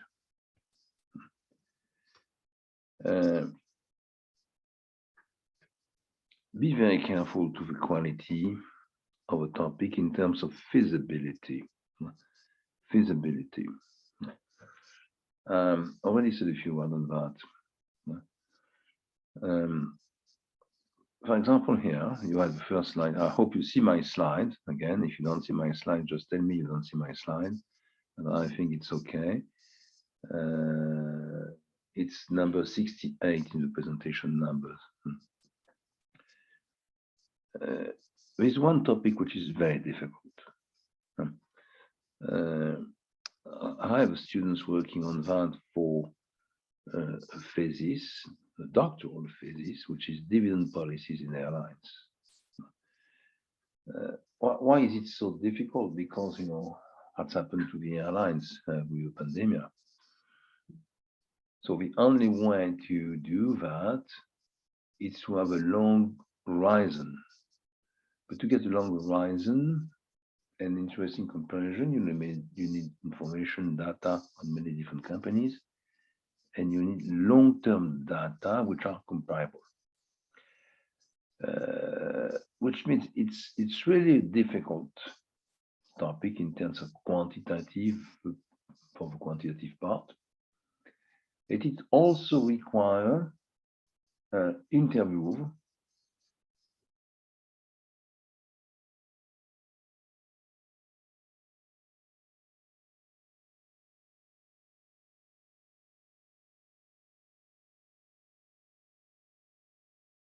they react to different crises, and not only pandemic, but before terrorism, before the SWAT, before political risk, and so on. So, good topic of interest to validate the academic knowledge, but very difficult to go through, even for a doctoral student with 3 years to go through. I already said what I think on topics on pandemic, 0.5. So be very difficult, be very cautious with this kind of topic. Same for number 7, which is a kind of international long-term topic studied by state, regional, international teams, research team of international economic institutes, and so on. There is no room for master students there. Okay. On the contrary, you find topics which are quite easy to go through, but what can be brought is very limited, to be very careful. Credit risk management in banks. I have hundreds of master theses on that. what can be your contribution?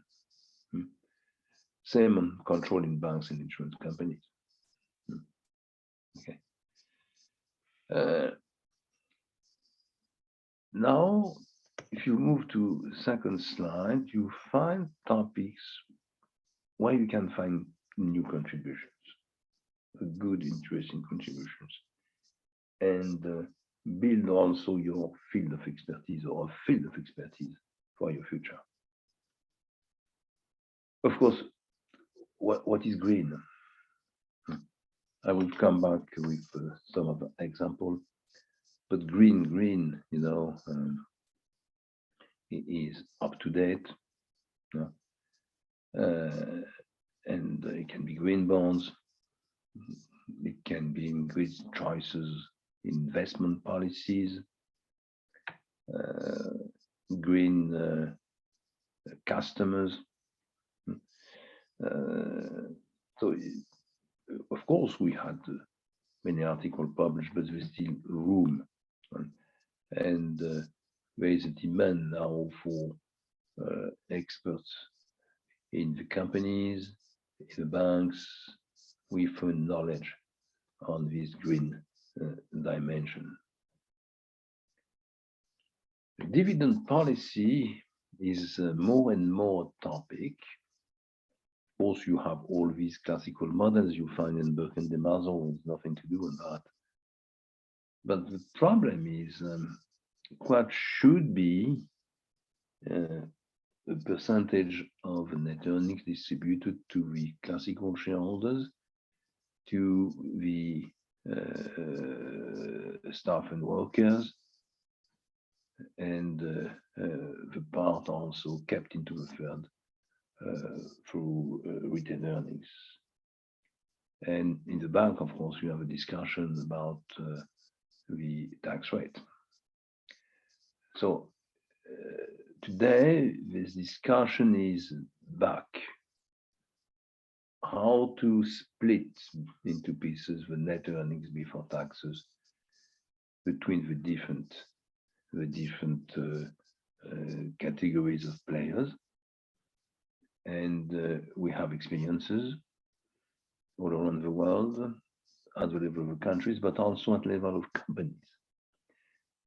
And this topic, which was a bit old, 5 or 10 years ago, it's back, and it's again a new topic, which has to be studied. Of course, you have many topics around fintechs, particularly for those of you working in banks. You know, I think all these fintechs coming in, of course, on the means of payments, but not only on the means of payments now. There are also portfolio management, for example. They are on insurance distribution. There are on some other questions also of interest for the banking system and the insurance system.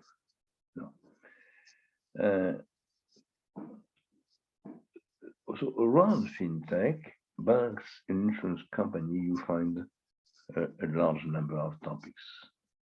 What you find also is topics around the world on fintechs and banks and insurance company. What kind of relations? Are they competitors only? Are they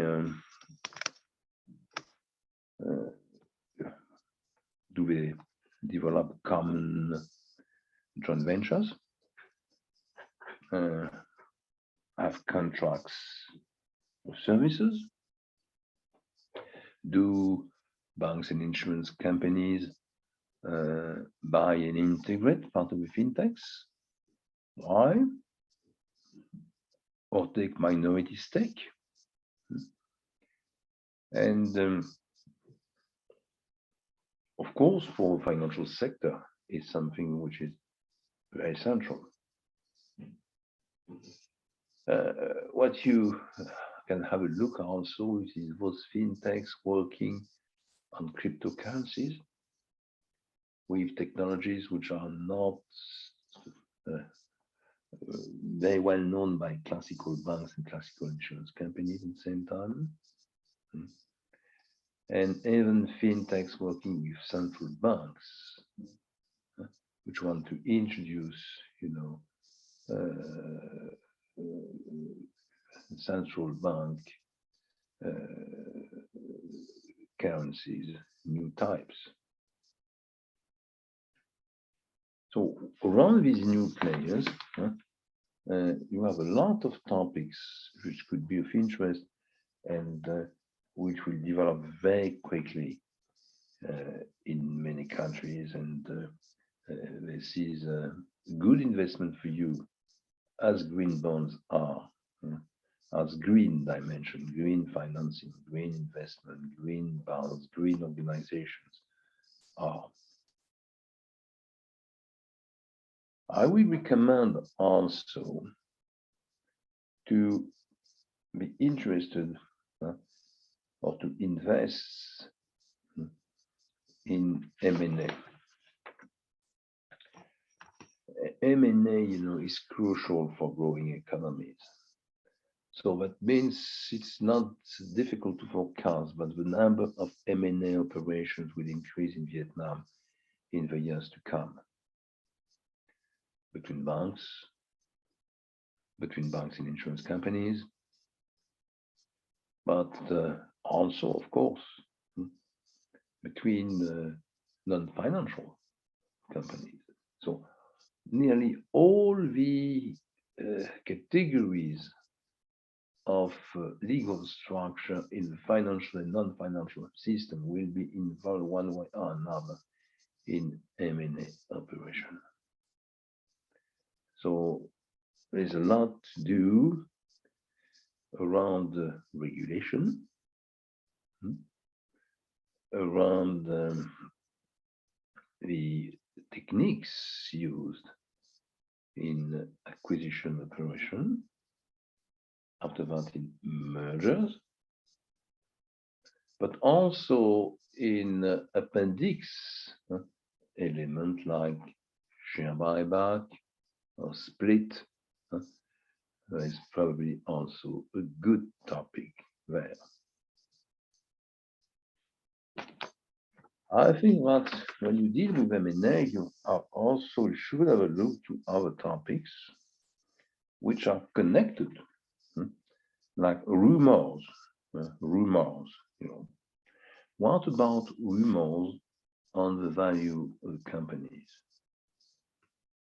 So you understand that there is a connection between valuation topics and acquisitions and mergers. Okay, and on valuation you find the topic with a connection between valuation as it can be measured to the market using, for example, even studies, and rumors. So it's a topic which is the limit of classical quantitative topic given studies, classical M&A, but also which is more which is also connected to psychology, to behavior of the different players. And you find many articles published at the moment in many countries on that topic. So as I know, there is nothing in Vietnam, but you can check. If it is Vietnamese, I cannot find them. And probably there is some kind of topic you can go through here. I will also recommend,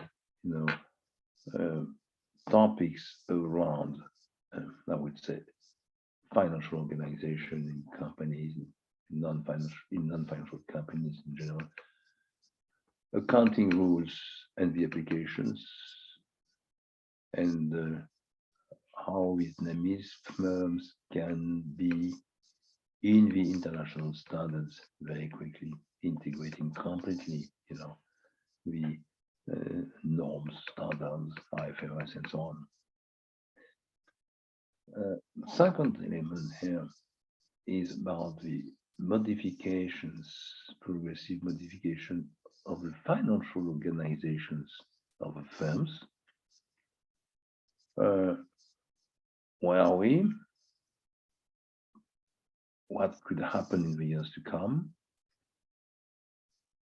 What is brought by the experience from international firms? So point 4 is accounting, and consequences accounting, of course.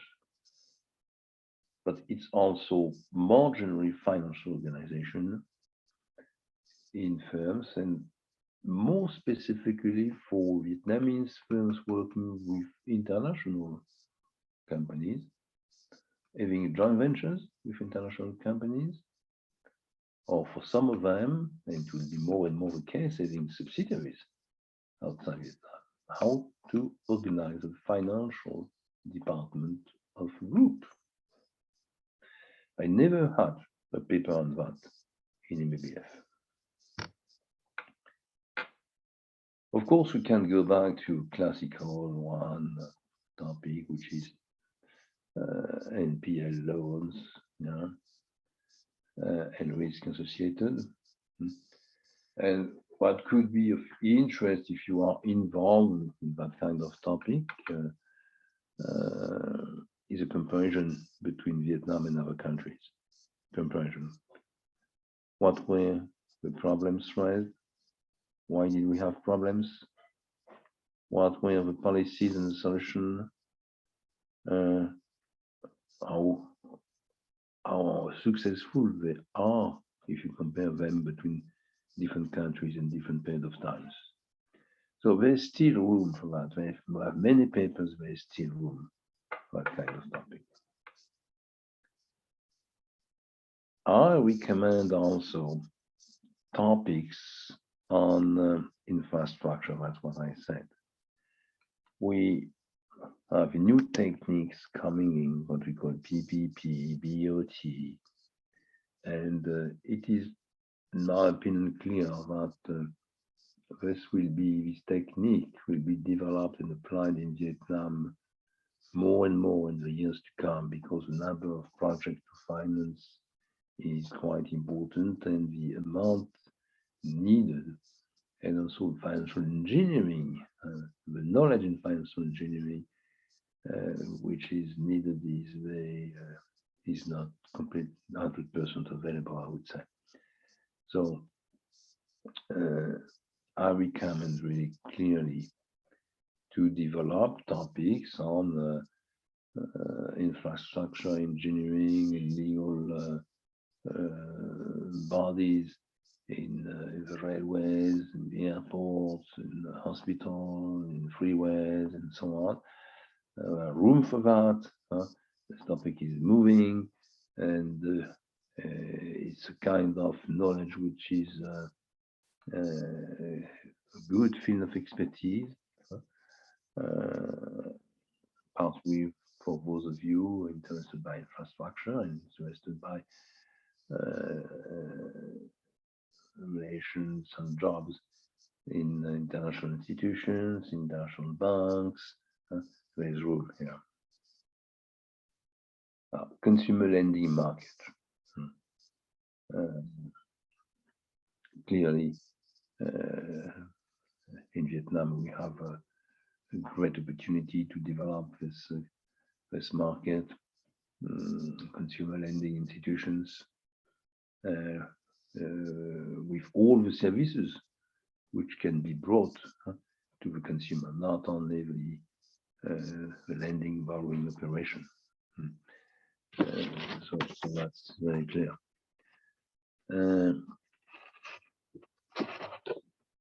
Another one is about financial platforms and crowdfunding, with questions. What is brought by throwing experience? Is it a solution to finance some operation of companies, growing companies mainly, or real estate projects? as it is done in some other countries. How to run financial platform or regulate financial platform and crowdfunding operations. Behind this,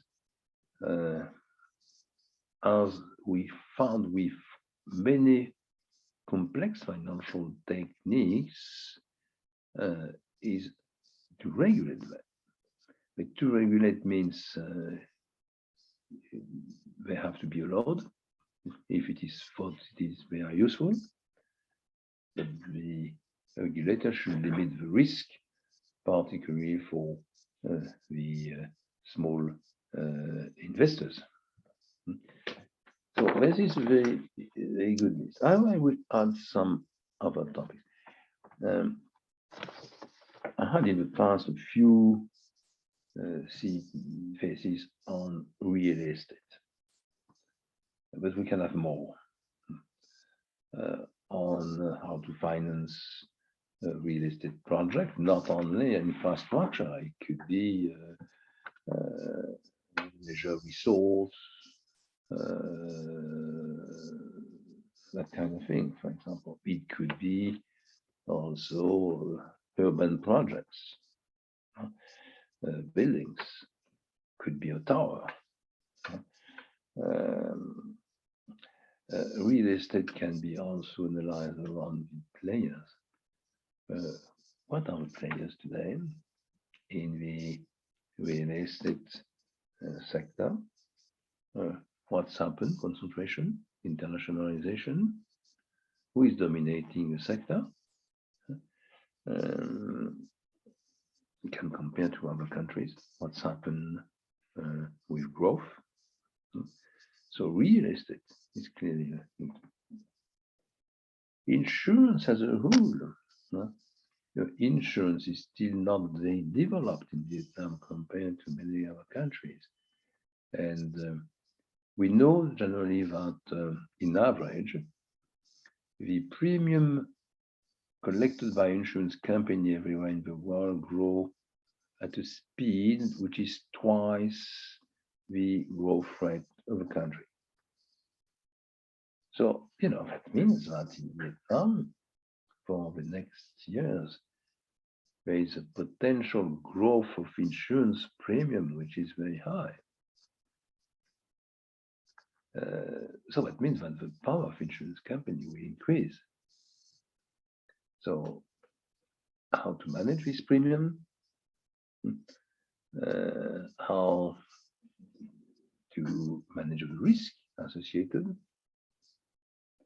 How to use the technologies to maximize return on this cash. Remember that insurance companies are very similar in terms of finance to the distribution sector. I mean, when you go to a supermarket, you pay cash at the exit. But the supermarket pay the providers 60 days after. It's the same for insurance company. You want to be insured for your car, you pay a premium. And if you get a crash, perhaps you will be paid back by the insurance company, but it will be 6 months later, 9 months later. Okay. So these two economic sectors have large amount of cash. They are cash machine. And around this topic of cash machine, of course, fintechs have got new ideas. So this is one of the connections between fintechs and the distribution sector, and one of the connections between fintechs and insurance companies. On the other hand, insurance companies need in Vietnam to develop more sophisticated services for firms. Some of them can be easily imported from outside with practice, again, with local flavor. But you need the technology, joint ventures, fintech, again, What about these evolutions? So real estate insurance company, cash management, fintechs. There's a lot of topics around this dimension. Another point I wanted to say a few words on, it's private banks, private banking. What about private banking? This is, of course, one of the key of the future. Retail bank is not the future. Retail bank will be modernized, restructured, integrated fintech technologies. Perhaps in a few years from now, cash will nearly disappear. So banks should move to other kinds of organization. And among these organizations, of course, they are very interested by specific activities like private banking, which is one of the key points to integrate new knowledge and also to get high margins. So you have a topic on that. Private banking modernization, private banking development, how to organize that in terms of structure. Is there a market for international banks? Is there a market for Vietnamese or joint ventures with international banks? What about insurance companies in that sector? So there's a lot of questions around this. Of course, I would like to have a few phases on the markets. So you have stock markets. Stock markets have been growing, been developing. We still have room for improvement, even classical improvements. About indexes, about future markets, about options, about commercial products also. What about coffee? What about rice? Is there room for a market? What kind of market? How can it be defined? And so on. So this is, I mean, very central for the development of international trade, risk hedging policies of producers in Vietnam, but also for the development of the financial markets as a whole in the country. So there's a few topics there which could be developed, One of the questions is, what about the specificities, potential specificity of Vietnamese market, which is of course connected to the production of a country and export of the countries, the import of the countries. What about also the image of this market? Because if you don't have liquid future markets, at least a few large players and indexes, you are not, your technology is not considered as, would say, feasible, acceptable. I think also you have new elements to go through. If you have a look to papers, for example, today, you have impact investing is coming in. What are development and impact investing in Vietnam? What are the lessons from outside? There's a good topic around this idea. Also, I never had a thesis on financial communication. What about financial communication? Is there financial communication in large non-financial companies and large banks? How is it characterized? What are the strengths and the weaknesses? What are the tools and technologies used? Is it comparable to what's happened in other countries? What would be the good practice to introduce? Do you believe that a good financial policy increase the value of the companies or the value of the banks? This is also behind this topic. So we have several topics around communication, financial communication, I would say, in Vietnamese firms, banks, what to learn, what to improve, what is regulation, how to modify the regulation to improve the system. You find also these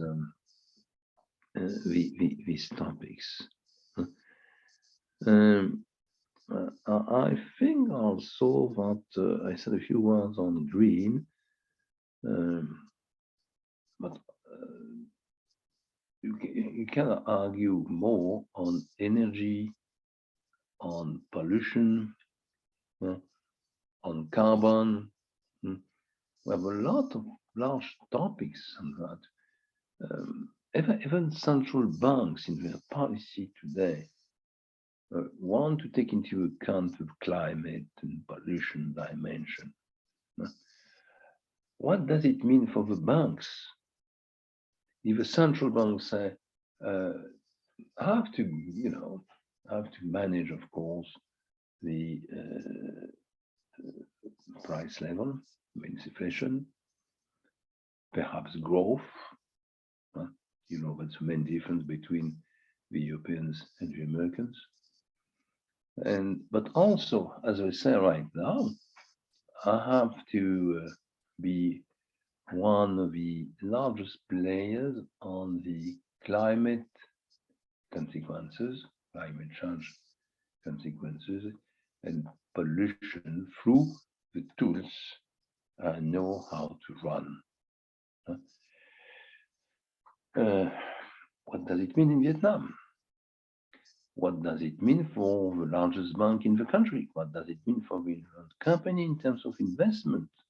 What does it mean for non-financial companies in terms of investment portfolio? What does it mean for investors, funds, brokers in their investment policies? So this is a good possibility, large possibilities of finding topics. All these topics are up to date. They are topics for the future. So she should be covered by a few phases. Okay. Perhaps last. Could have also topics of foreign investment in Vietnam.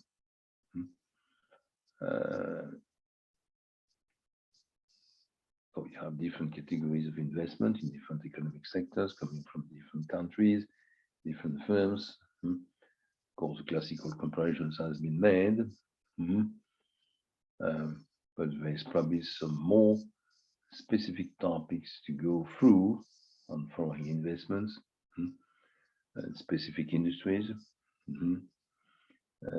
return in the country in terms of development, increase of salaries, tax sources, for the state or the cities, for example. So leverage created by foreign investment. That would have a topic about leverage brought by foreign investment, which could be a very good topic also. So I wanted to give you some more ideas. So remember, you have my topics here, you have my explanations, I added some. You will have a list of all the topics which have been presented by the students by 3 different intakes, which should be 14, 15, 16. It's not completely available for 17. They are writing at the moment. But that means you have about close to 100 topics which are listed, and this list is probably on Canvas. If it's not on Canvas, ask to Trampoline to send you directly by email the list. We sent you also a few good phases from Okemin City and from Hanoi. We have good phases both sides, in the north and the south. Just in order to get examples of what we are waiting for. Receivable policy, it's open door, open window policy. Now we have about 20 minutes left. I would like to move to another element, and the other element, and you should have this, it's about defense.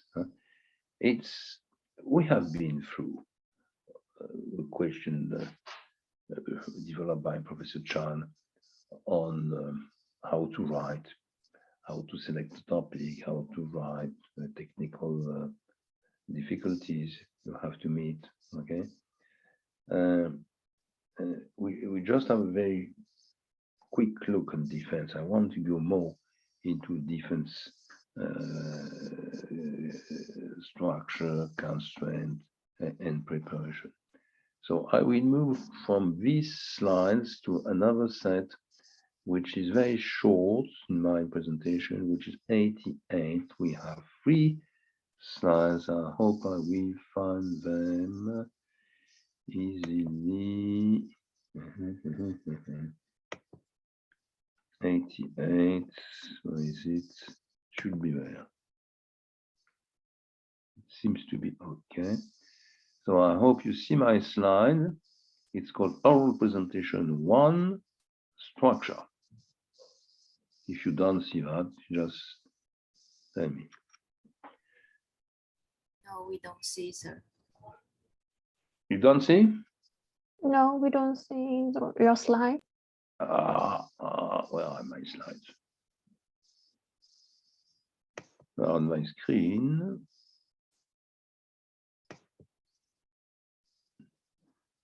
Partager.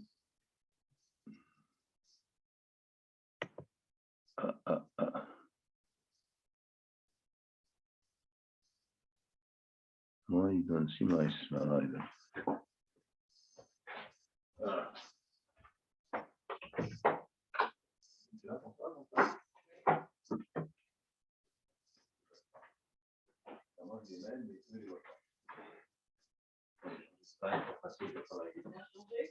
Bah oui.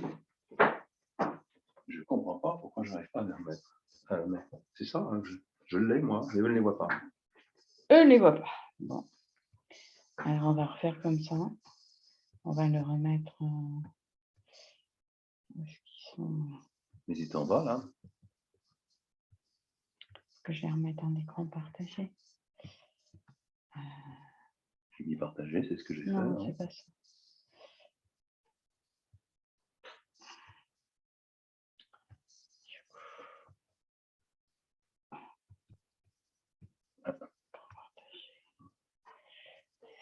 C'est celui-là. 88. Ouais, c'est celui-là.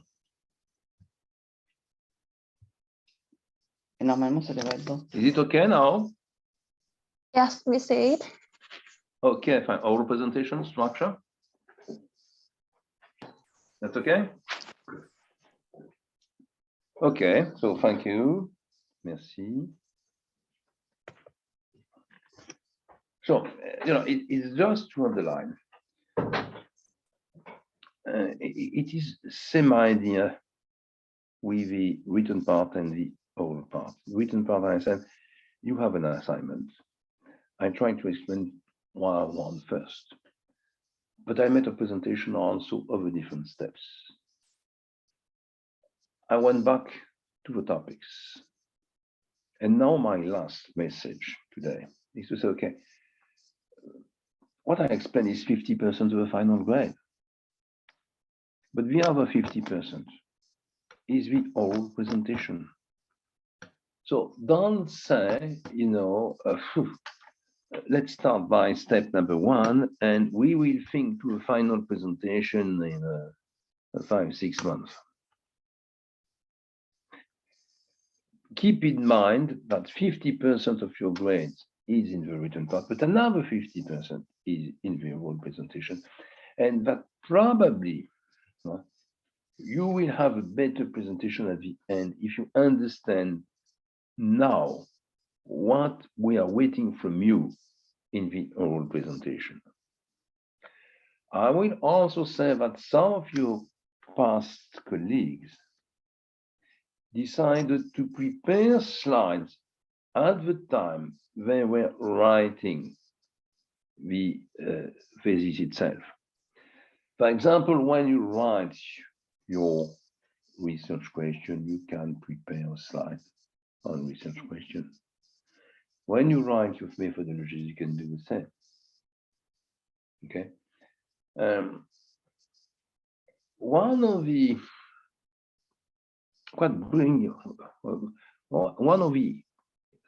strength of this organization is that when you are designing a slide, you are obliged to say what is important, what is really the message, what is important in my chapter or in my paragraph.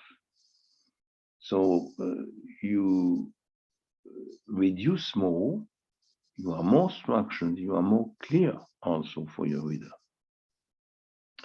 So this is why I want to come back in a few minutes on that, on these elements. What is the structure of your presentation? I mean, what are we waiting for you at the end? We are waiting for an oral presentation.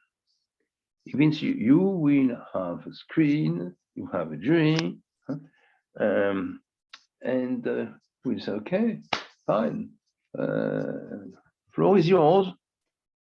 You have got 20 minutes, no more than 25. You are supposed to make a presentation with a PowerPoint presentation, and will not interrupt you for 20 to 25 minutes. So it is clear that this presentation is very central. And this presentation has to be built, designed in such a way you convince the member of the jury. Conviction is very important. Okay, that means that you'll have opportunities to come back on that. But the slides are important. The quality of the slides, and the quality of the slides, takes into account the fact that the member of the jury have read your thesis. So it's not a summary of the thesis, it's something on the thesis, of course, but a bit different. Okay.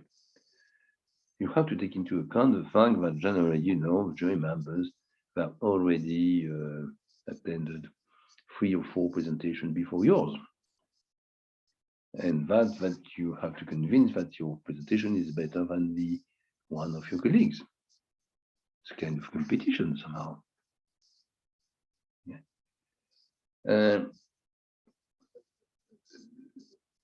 So of course, what you write on the slides is important, but the way you will present it is also important. I will come back on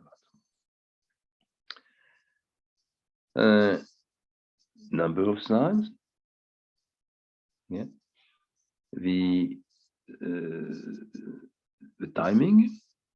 When we say 20 to 25, it means it's not 10, it's not 35. So you have to be in line with the rules. You have to be in line with the argument to convince. you have to be in line with the fact that the jury members have read your thesis and they are not waiting for a summary. So this is the first part. And you have to prepare that a long time before. Of course, at the end, a few days before, you will come back in your slides and reorganize, improve them, repeat, and so on. That's what I would say in the next slides. But it's the result, it's a product coming from a long preparation, a long-term preparation. After that, the second part is 20-25 minutes of question and answer, discussion with the jury members. And of course, the jury members will be mainly interested if they think that your methodology is correct, references also, research question, okay, they have understood what you have done in your analytical part, they will focus on specific points.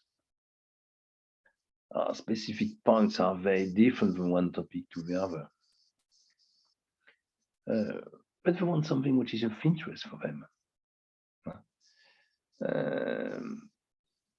Though you have also to be prepared and perhaps to introduce a few points which could be questions in the second part in the discussion for the jury members.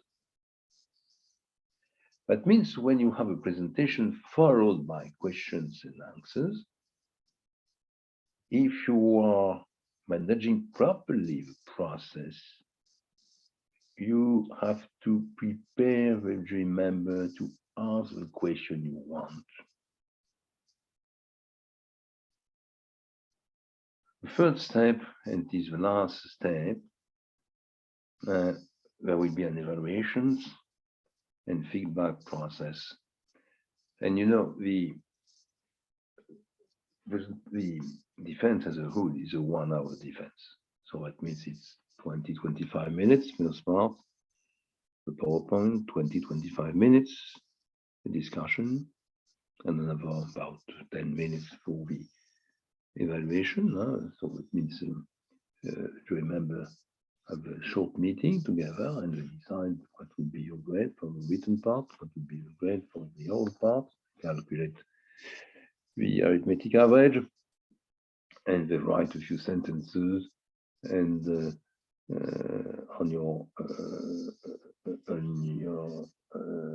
research and presentation. And last, second part, you have a feedback. You come back and you know your grades, and you have comments and perhaps suggestions also if you want to go further on your paper. In terms of number of slides, this is very often the question raised by students. Students ask how many pages for a written part, how many slides for the oral part. Yeah. So I always say there is no answer, but in fact, it's easier to answer to this question than for a written part. In general, we think it's in general, it's not standard norms. 1.5 minutes per slide, which means 20-25 minutes, about 15-17 slides. Of course, in this calculation, don't take into account the slides of the presentation, a slide with a title and your name, for example, or part 1, part 2, but slides with content. Okay, so just to give you an idea and think about that first.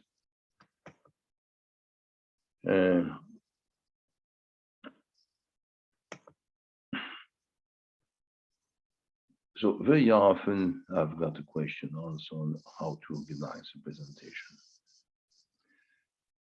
3 parts, the last slide. Okay. Part 1, it's very simple, very classical presentation. If you remember what I said on your assignment and you compare to part 1, you understand that the 3 first slides are in fact short presentation summaries, if you want, on the 3 first paragraph of your introduction. First one on topic, its interests, motivations, limits, perimeters. This is exactly what I said at the beginning of the session. Second one on research question. Third one on methodology. And something new for fourth one, which is completely different from what you wrote in the written part. In the thesis, it says it will be the presentation of the chapters. Here we don't need that. It will be 4 or 5 references. Not the best one, not 50. A very limited number. The references which were very useful to you in your preparation of the thesis.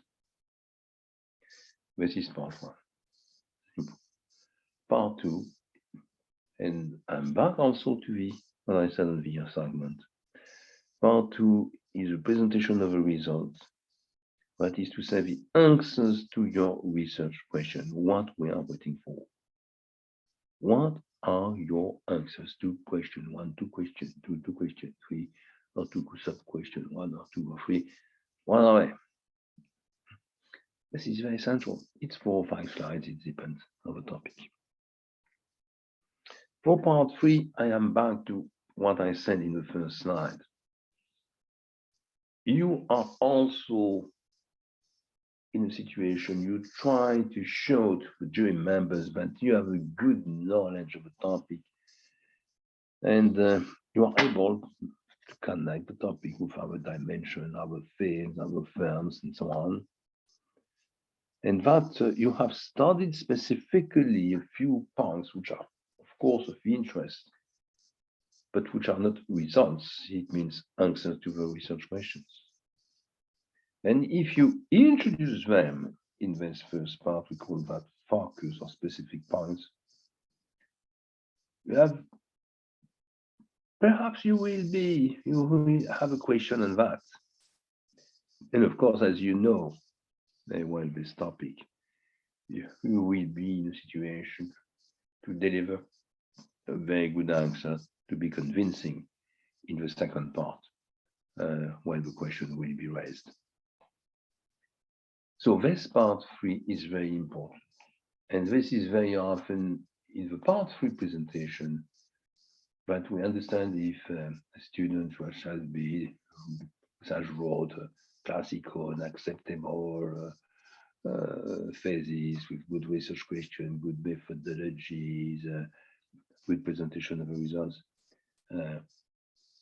has a real very good understanding of a topic. And the last slide, there's always a last slide, there is no conclusion, in fact. Last slide is what are the limits of the studies? It means not the limits of the topic, it's the limits of the study. Yeah. Limits of the topic, it's part 1, first slide. Here it's the limits of a study. It means what you wanted to do, what you have done, what is not exactly the same, what perhaps also you have done, you have been through analysis which were not forecasted at the beginning. That's life. You explain.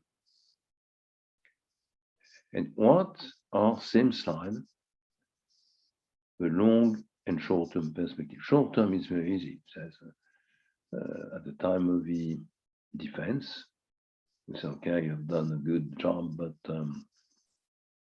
what will you do if we give you another 3 or 4 months? What will be your action plan to improve your paper? You are still in the same situation, you are part-time students who are working at the same time and so on. What can you do to improve? Long-term perspective is completely different. It means you are working on blockchain, or you are working on IFRS, or you are working on M&A regulation, and you will be involved in the months to come in the research teams, in a legal firm, in accounting, Big Four, or in a bank, working in a research team on blockchains and extensions. And you will be able to study the same topic. But now you have time to do that. You have budgets. You have other economists, bankers, accountants, lawyers around you. If you need budgets, to collect data or to make an interview outside Vietnam, you get the budget. What will you do? What will be? What will be the main point, the main priorities? That's what it means.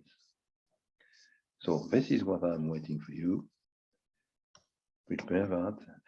And what you find here, it's more suggestion than anything else, beginning the slides, the design of the slides. I say a few weeks here, I would say a few months now. Start now. Don't hesitate to send me partial version. Your final version should be available a few days at least before the very final version.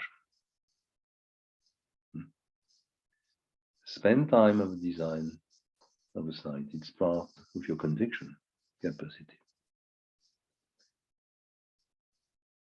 Remind that the speech quality is also an asset. And it's useful for this presentation, but it's useful also for your professional life.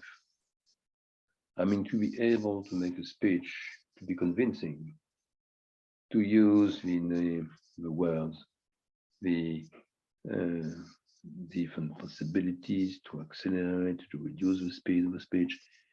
This is very important. This is part of your conviction.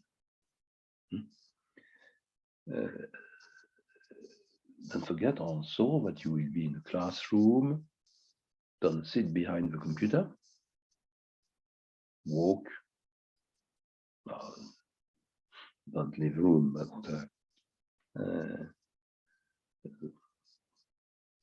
you can move from 5 meters. We have 5 meters on one side, 5 meters on the other one, and this is good for you in terms of management of stress, and this is good also in terms of capacity to attract the interest of the jury members.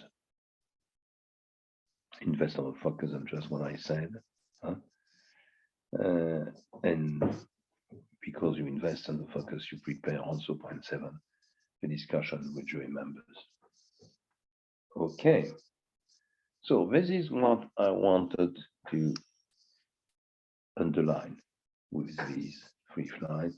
You have more detailed slides prepared by Professor Chan on the defense. You have 11 slides. You receive the slides already. Read these slides also. Okay. See another presentation, and both presentations are very useful for you, I think. Remember that we had slides we used in the first session, how to write, for example, which is technically very useful. We went through that. For today, what I wanted to do is to be clear on the assignment, what you have to do right now in the first period of time. Second, to discuss again on topics and to try to show you that a large number of topics are difficult to deal with, either because information is not available or because they are up to date. It seems to be nice, but it's very, you are not writing for a newspaper, but you are in research here. Or because everything is written, there is no room available for you, or because we have research institute working daily on that. And on the contrary, you can find good topics, in several directions of several categories of players, which are topics for the future. And of course, it's compulsory to write the thesis, to present the thesis, to get good grades at the end. But you have to think also that it is a great opportunity to develop an expertise in one of the questions of the fields, which will be an asset for you in the years to come. And this is one of the goals, of course, of the MEBF program. I also think that you have to think very early to your own presentation at the time you start with your topic. After that, you start writing and designing, writing your slides as you want and when you want. But there is a format of the presentation, classroom, 2 jury members, sometimes 3, 1 hour, 3 parts. You have to convince. At the end of the hour, of 50 minutes, the jury members have to be convinced that you have good knowledge, a good academic and professional knowledge of your topic. This is the issue there. And this, our presentation is 50% of your final grade. Okay, this is what I wanted to do with you today. We'll have another session in December, end of December, just before Christmas. And I'm waiting very soon for your papers. You have to start right now. Don't wait too much. It's not to produce the final version. It's not a short-term priority, it's a long-term priority. But if you want to reach the long-term priority, you have a short-term priority, which is to write the first assignment. Thank you very much. Good night, sleep well, and I see you tomorrow, not for methodology, but again, for company evaluation. It will be the last session of company evaluation, 5.2, which is a session mainly centered around electrical signal, plus the conclusions, the good practice lessons, question raised by these 2 cases, biotechnology and electrical signal. Thank you very much, and sleep well and take care. Goodbye. Thank you, Professor. Goodbye. Okay, goodbye. Good night. Thank you, Prof. Sleep well. Goodbye.